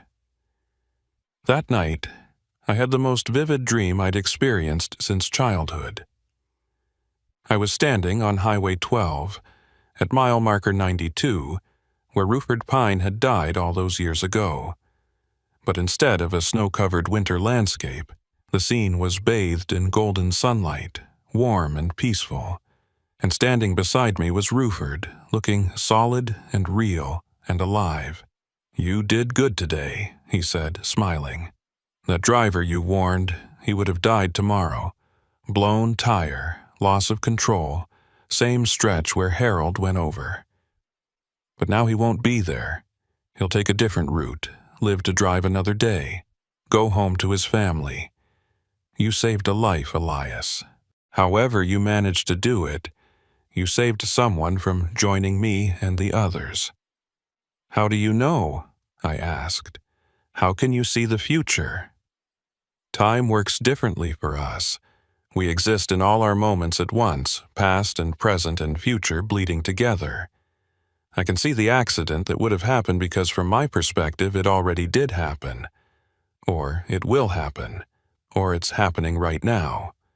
The tenses don't work right anymore. He shook his head, frustrated by the inadequacy of language. The point is, you changed something. You altered the pattern, and maybe if you keep doing that, keep warning people one at a time, you can save more. It's not enough, I said. There should be systemic change, official warnings, route restrictions on dangerous days.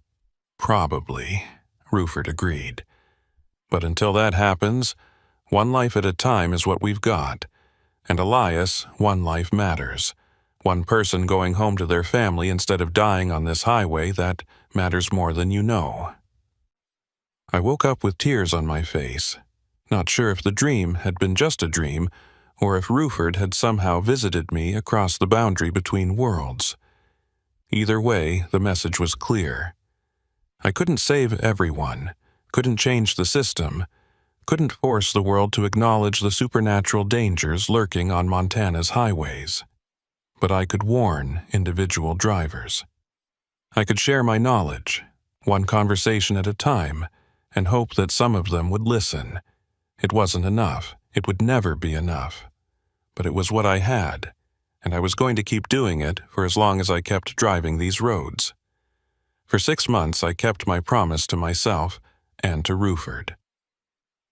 I warned every driver I could about Highway 12 and the spike days, showed them my spreadsheet, shared enough of my story to make them take the threat seriously without sounding completely unhinged. Some listened, some didn't. I tried not to think too hard about the ones who didn't. Tried not to check the accident reports from Montana to see if any of the drivers I'd failed to convince had ended up as statistics on that cursed stretch of highway. I was making a fuel stop outside of Billings on a warm September afternoon when I met Selma Grady for the first time. The real Selma Grady, not whatever entity had impersonated her during that February storm. She was an older woman, maybe 65, with steel-gray hair pulled back in a ponytail and the kind of weathered face that comes from decades of squinting through windshields.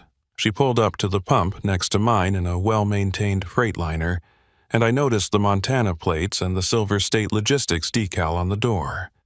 Something about that company name triggered a memory, though I couldn't immediately place it. I nodded at her in the universal trucker greeting, and she nodded back, and that would have been the end of it except she spoke first. "You're Elias Creed, aren't you?" she said, shutting off her pump. "I've heard about you. The guy who warns drivers about Highway 12. I was surprised enough that it took me a moment to respond. "Yeah, that's me. How did you—" Word gets around in the trucking community, especially when someone's saying things that sound crazy but turn out to be true. I know 3 drivers personally who changed their routes because of your warnings, and all 3 of them later learned there were fatal accidents on Highway 12 the exact days they would have been there. That's not coincidence. That's you saving lives. "I'm just sharing information," I said, uncomfortable with the praise. Anyone with access to accident reports could have spotted the pattern. But you're the only one who did spot it, and you're the only one who's been warning people despite everyone thinking you're paranoid or delusional. She extended her hand. "I'm Selma Grady. I've been driving Montana highways for 23 years, and I've seen things that would make your Highway 12 stories sound tame by comparison." I shook her hand, and that's when the memory clicked into place. Silver State Logistics. That was May Tolliver's company, the dispatcher who died on Highway 722 in Nevada back in 1987. Selma's eyebrows rose. "You know about May?" That was before my time with the company, but yeah. Silver State took a big hit after that accident. Lost 3 drivers in one night. Never really recovered. The company folded in '88, but some of us who worked there kept the name alive, sort of an informal memorial. I used the decal to honor the drivers we lost. "Have you ever driven Highway 12? I asked, something in her tone making me think she had her own experiences with that road. More times than I can count, it's part of my regular route, or it was until I started paying attention to the patterns you identified. Now I avoid it on spike days, take the long way around even though it costs me time and fuel. Because you're right, Elias. That highway is hungry, and it feeds on a schedule. We ended up having coffee in the truck stop diner, and Selma told me stories that made my encounters with Ruford Pine seem almost benign by comparison. She'd been driving through Highway 12 during the big pileup in '88, had barely avoided being part of it by pulling off the road just minutes before the whiteout hit. She'd heard voices on the CB that night too, dozens of them, all crying out for help or warning about conditions ahead, or just screaming in terror as their vehicles left the road. 9 people died that night, she said, stirring sugar into her coffee. But on the CB, it sounded like hundreds, like everyone who'd ever died on that highway was suddenly speaking at once, all their voices layered on top of each other. I sat in my truck for 6 hours, listening to that chorus of the dead, and by the time dawn came and the storm cleared, I was a different person. You can't hear something like that and stay the same. Did you ever encounter Ruford Pine? I asked. He told me he's been trying to warn drivers since '91. Selma nodded slowly. I've heard him a few times over the years. Always the same warning about the black ice at mile marker 92. Always sounds genuine, concerned, like he really cares about keeping people safe. But Elias, here's the thing. I've done some research of my own into the history of that highway, and I found something disturbing about Ruford. What do you mean? He did die in a crash at mile marker 92 in November of '91. That part's true. But the accident report says he was driving drunk, way over the legal limit. He'd stopped at a bar in Missoula, drank for 3 hours, then got back on the highway against the advice of the bartender who'd tried to call him a cab. He caused his own death through reckless behavior, and when his truck went into that ravine, it took out a mile marker post and damaged a guardrail that might have saved the next driver who lost control in that spot. I felt like the ground had shifted under me. You're saying Ruford wasn't the careful driver he presented himself as? I'm saying ghosts lie, Elias. Or maybe they don't lie exactly, but they revise their own histories, edit out the parts that make them look bad. Ruford helps drivers now because he's trying to atone for his own mistakes, but he conveniently forgets to mention that his mistakes included driving drunk and damaging safety infrastructure. The warning he gives about black ice is real, and it does save lives, but the black ice wouldn't be as dangerous if the guardrail he destroyed had been there. This information rattled me more than I wanted to admit.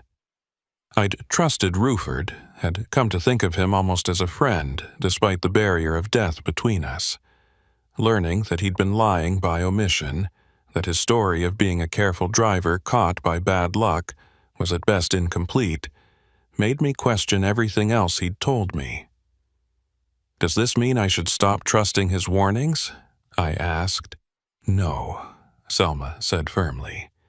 His warnings are still valid, still save lives, but you should understand that ghosts have agendas just like living people do. Ruford wants redemption for his mistakes, and he's earning it by helping other drivers, but his help comes with a cost, which is that you're participating in his redemption narrative. You're helping him feel like his death meant something, like he's making up for what he did wrong. Is that a bad thing? Not necessarily, but you should go into it with your eyes open. The dead aren't all-knowing or all good just because they're dead. They're still people, with all the flaws and selfishness that implies. Ruford helps because it makes him feel better, not purely out of altruism. And that's fine, as long as you understand the dynamic. We talked for another hour, sharing stories and information, and by the time we parted ways, I felt like I'd found an ally in this strange battle against supernatural highway dangers. Selma gave me her number and made me promise to call if I ever needed advice or just someone to talk to who wouldn't think I was crazy. I returned the favor, adding her contact information to my phone under Selma, Real One, to distinguish her from whatever entity had impersonated her that February night. Over the next few months, Selma and I stayed in touch, comparing notes about patterns and anomalies on various highways across the western states. It turned out Highway 12 wasn't unique in its supernatural activity, just particularly concentrated. There were thin places all across Montana, Wyoming, Nevada, stretches of road where the barrier between living and dead grew permeable under the right conditions. Some had helpful ghosts like Ruford, trying to prevent accidents. Others had only malevolent entities, actively causing the kinds of deaths that had claimed them. Selma had developed her own system for identifying dangerous roads and dangerous days, using a combination of accident statistics, lunar calendars, and what she called her gut feeling, which was really just pattern recognition honed over decades of experience. She shared this system with me, and I incorporated it into my own routing decisions. Between us, we were probably avoiding more supernatural danger than we were aware of, steering clear of thin places on high-risk days without consciously realizing how much trouble we were sidestepping. But you can't avoid every danger. Eventually, the road catches up with you. It was late November, almost exactly a year after my first encounter with Ruford Pine, when my dispatcher assigned me a load that I knew immediately was trouble. It was a rush delivery from Salt Lake City to Kalispell, Montana, and the deadline meant I'd have to transit Highway 12 during one of the spike days. I tried to negotiate for a different route or a later delivery window, but the client was adamant. Their need was urgent, the pay was exceptional, and if I couldn't handle the run, they'd find another driver who could. I sat in my truck staring at the load confirmation, torn between economic necessity and self-preservation. The money from this run would cover 3 months of expenses, would let me finally get some overdue maintenance done on the truck, would give me a financial cushion I desperately needed.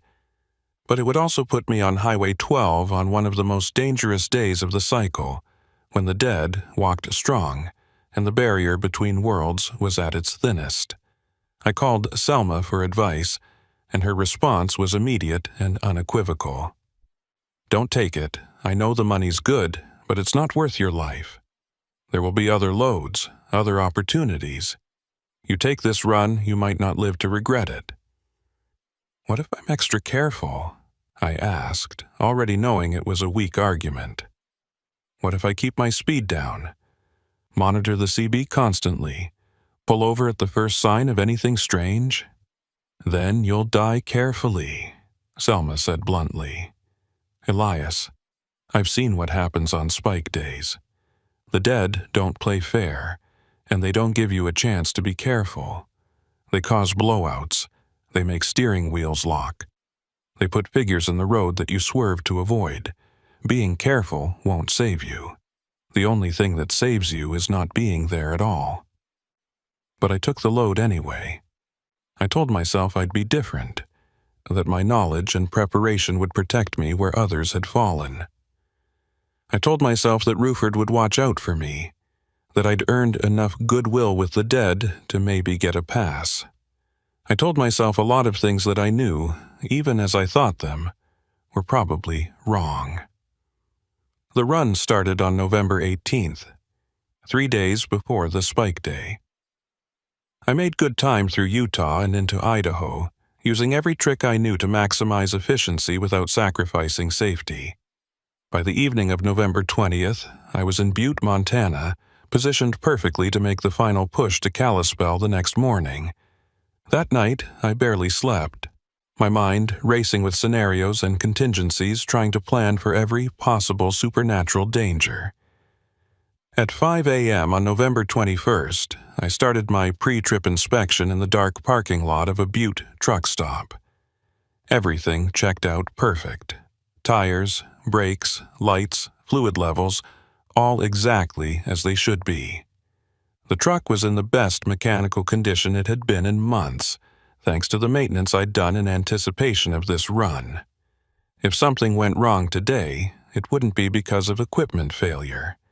I merged onto Highway 12 just as the sun was rising, painting the snow-covered mountains in shades of pink and gold.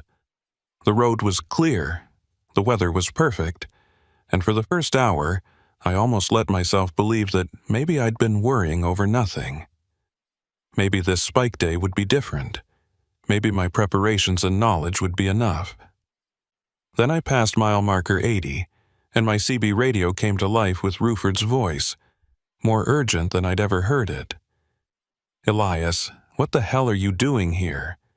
Today of all days, you know this is a spike day. You know how dangerous it is." "I know," I said into the mic, "but I've got a delivery to make, and I'm being careful. I'm ready for whatever comes." "You can't be ready for this," Ruford said, and I could hear something like fear in his voice, which terrified me because what did a dead man have to be afraid of? "It's worse than usual today. The alignment is stronger, the boundary is thinner. They're all awake, Elias. All of us. Every ghost on this highway, we're all active at the same time, and most of them aren't friendly like me.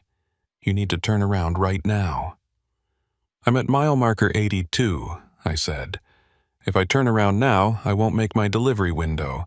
I'll lose the load, probably lose the client, maybe lose my truck if I can't make the payment." "Then lose the truck," Ruford shouted, his voice distorted with static. "Lose everything if you have to, but get off this highway. I can feel them gathering, feel them watching you. They know you're the one who's been warning drivers, the one who's been disrupting the pattern. They're angry about it, and they want to make an example of you." A cold sweat broke out on my forehead despite the heater running. "What do you mean, make an example?" "They want to prove that no amount of knowledge or preparation can save you from a thin place on a spike day. They want other drivers to hear about what happens to you and despair. Stop fighting. Stop trying to avoid the dangerous times. If they break you, they break the whole resistance." "There's a resistance?" "Of course there is. You, Selma, the dozen or so other drivers who figured out the patterns and started warning people. You're disrupting the feeding cycle, making it harder for the hungry ghosts to claim new victims. They don't like that, and today they're going to do something about it." I looked in my mirrors and saw what I'd been dreading. Lights appeared behind me, dozens of them, maybe hundreds. Old yellow headlights from trucks that shouldn't exist, driven by people who were long dead. They formed up in a convoy behind me, matching my speed exactly, and I knew with absolute certainty that if I tried to stop or turn around, they'd run me off the road. My only option was to keep moving forward and hope I could somehow make it through to the other side. "Ruford, they're behind me. What do I do?" "Keep driving. Don't stop for anything. I'm going to try to get help, try to rally the friendly ghosts, but I don't know if we'll be enough. There are so many of them, Elias, so many angry dead who want you to join them." The convoy behind me started to close the distance, their engines roaring with a sound that wasn't quite mechanical, wasn't quite natural.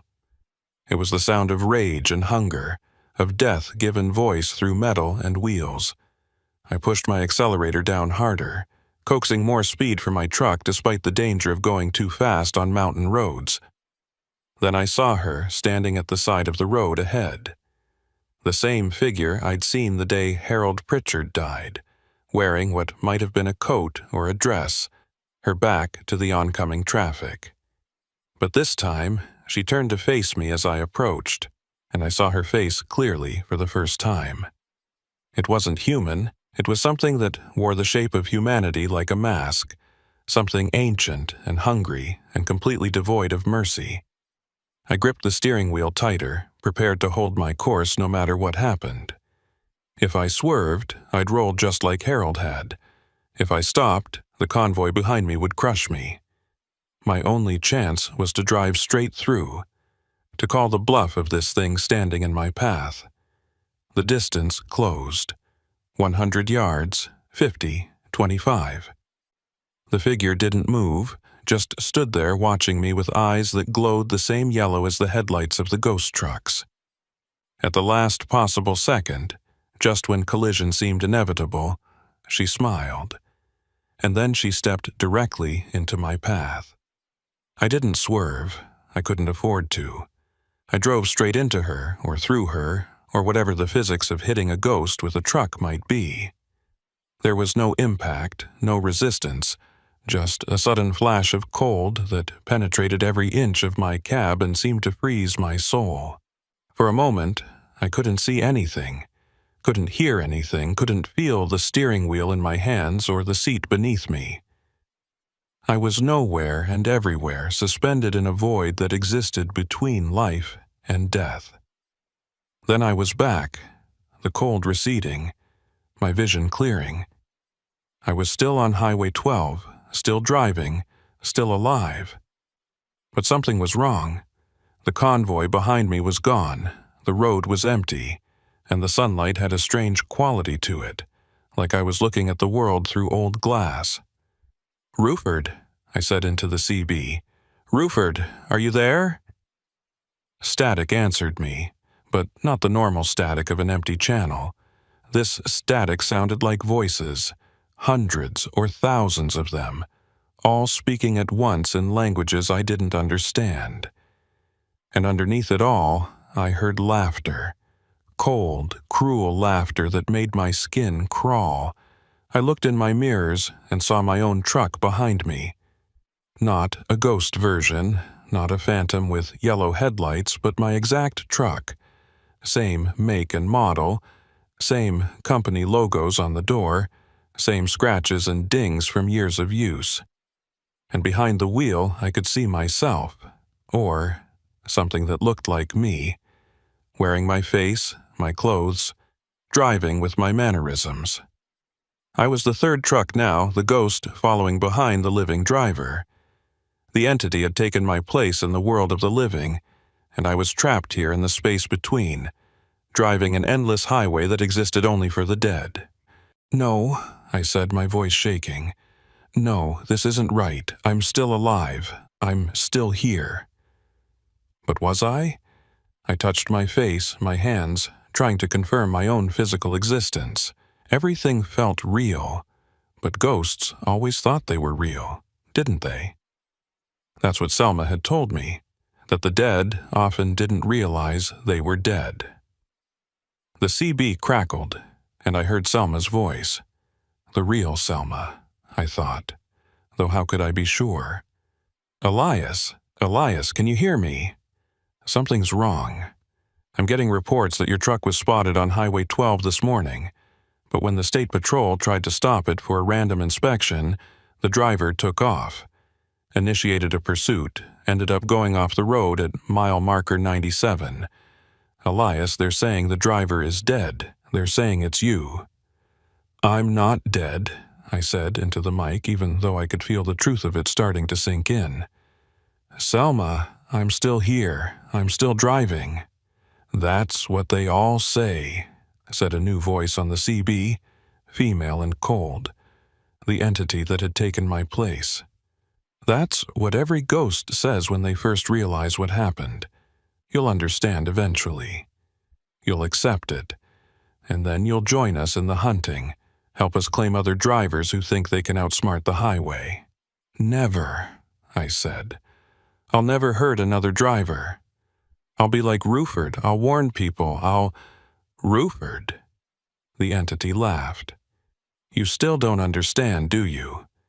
There is no Ruford Pine. There never was. That voice you heard, those warnings you trusted, that was us all along. We needed you to feel safe, to think you had an ally so that when we finally claimed you, the betrayal would be complete. The helpful ghost was just bait, and you swallowed it whole." I wanted to deny it, wanted to believe that Ruford was real and honest and everything he'd presented himself as. But Selma's words from months ago came back to me. Ghosts lie. They revise their histories, edit out the parts that make them look bad, And I'd never verified Ruford's story, never checked if a driver by that name had actually died in the way he described. Everything I told you was technically true, the voice that I'd thought was Ruford said, coming through the CB now with a different quality, less warm and concerned, more clinical and detached. There was a drunk driver who died at mile marker 92 in 1991, and there is black ice in that spot during winter. But I'm not him. I'm the highway itself, or something like it, the collective consciousness of all the dead who've been claimed by this road. We needed someone on the inside, someone the other drivers would trust, so we created Ruford Pine, gave him a sympathetic backstory, made him helpful enough to be believed. And through him, through you, we learned how the living were starting to recognize our patterns. I felt something break inside me, some fundamental trust in my own judgment and perception. If Ruford had been a lie, what else had been false? Had Selma been real, or was she another construct designed to manipulate me? Had any of my experiences been genuine, or had I been dancing to the highway's tune from the very beginning? Why?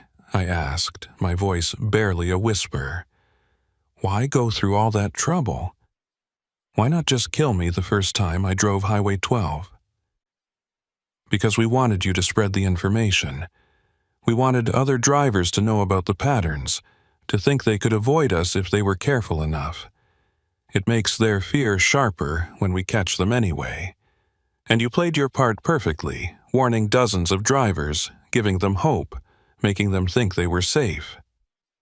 Now they'll hear about what happened to you, and that hope will turn to despair.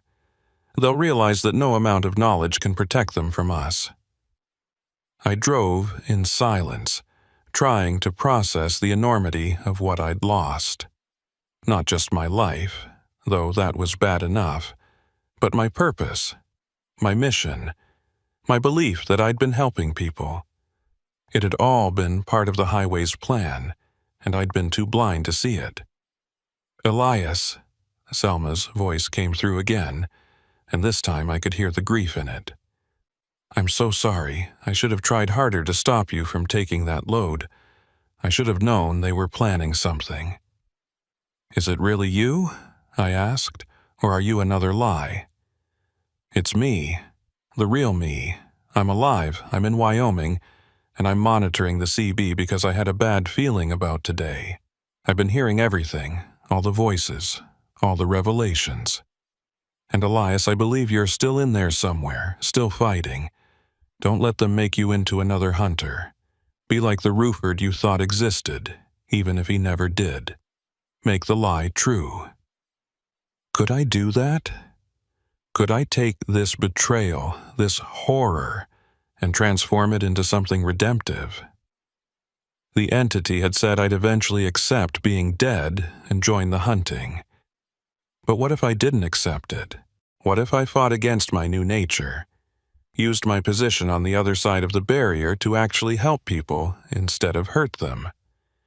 It would mean an eternity on Highway 12, never moving on, never finding peace. It would mean constant struggle against the other ghosts who wanted me to embrace being a hunter.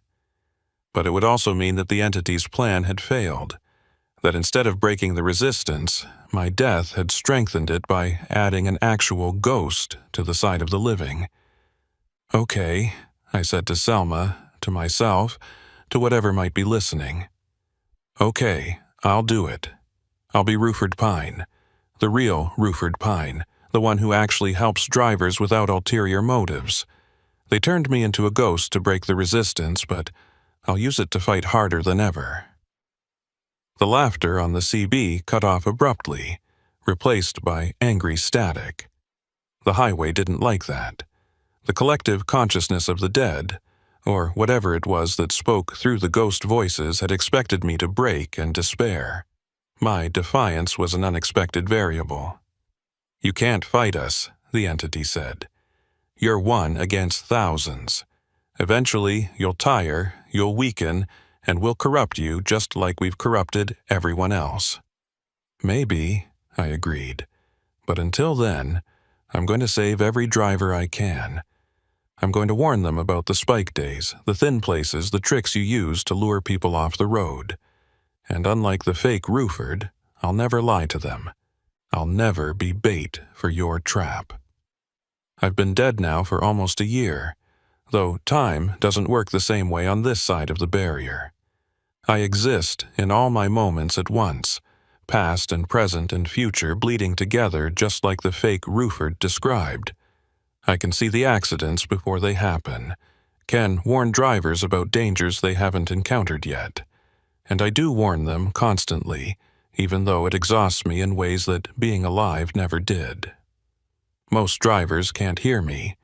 Their CB radios aren't tuned quite right, or they're not open enough to the possibility of supernatural communication, or they're just not paying attention. But some can hear me, and for those precious few, I make all the difference. I've saved dozens of lives so far, maybe hundreds. I've become the thing I thought Ruford Pine was, the helpful ghost who genuinely cares about keeping people safe. The other ghosts fight me constantly. They try to drown out my warnings with false information, try to imitate my voice to confuse drivers, try to wear me down through attrition and exhaustion. Sometimes they succeed. Sometimes I'm too weak or too late, and another driver joins the ranks of the dead on Highway 12. Each failure cuts deep, adds to the weight I carry. But I keep fighting. Because Selma is still out there, still alive, still warning drivers and disrupting patterns. Because there's a whole network now of living truckers who know about the thin places and the spike days, who root around danger and share information. Because every life I save is proof that the highway didn't win, that my death wasn't the end of resistance but the beginning of something stronger. I've seen others like me over the past year, other ghosts who've chosen to help rather than hunt. We're a minority, vastly outnumbered by the hungry dead, but we exist. And sometimes, on the worst spike days when the boundary is thinnest and the malevolent ghosts are strongest, we band together to protect the living. We form barriers, create distractions, do whatever we can to give drivers a chance to escape. It's not much, it's never enough, but it's what we have. Selma still monitors the CB sometimes, checking in on me, making sure I haven't been corrupted or lost. Those conversations are bittersweet, hearing the voice of someone alive when I'm so thoroughly dead. But they remind me why I'm fighting, give me strength to continue when the exhaustion threatens to overwhelm me. She asked me once if I regretted taking that fatal load, if I wished I'd listened to her warnings and avoided Highway 12 that day. And honestly, I don't know how to answer. I regret dying, regret losing my chance at life and all the experiences I'll never have. But if my death strengthened the resistance, if it led to more drivers being warned and more lives being saved, then maybe it wasn't entirely in vain. The highway wanted to break me, to use me as an example of why resistance is futile. Instead, it created its own worst enemy, a ghost who knows all its tricks and is dedicated to exposing them. That has to count for something. So I continue. I warn drivers about the black ice at mile marker 92, even though that's where the fake Ruford used to operate. I tell them about the spike days and the alignment patterns. I describe the figure in the road and the false distress calls and all the other methods the dead use to claim the living. And sometimes, when I'm lucky, they listen. That's all I can ask for, really. That they listen, that they're careful, that they make it home to their families. Because the highway is still hungry, and it's still feeding on a schedule. But now it knows that every meal comes with a fight. And I'll be fighting for as long as consciousness remains, for however many centuries or millennia it takes before this cursed road finally releases its grip on the dead. Selma says she'll keep driving until she's too old to hold a steering wheel, keep warning people, keep monitoring the CB for my voice. We've become partners across the barrier between life and death, united in our mission to disrupt the pattern and save whoever we can. It's not the life I planned. It's not the life anyone would choose. But it's the afterlife I've got, and I'm going to make it mean something. Mile marker 92, Highway 12, Montana. That's where I died, and that's where I'll stay. Forever warning, forever watching, forever fighting. The highway thought it had won. It was wrong.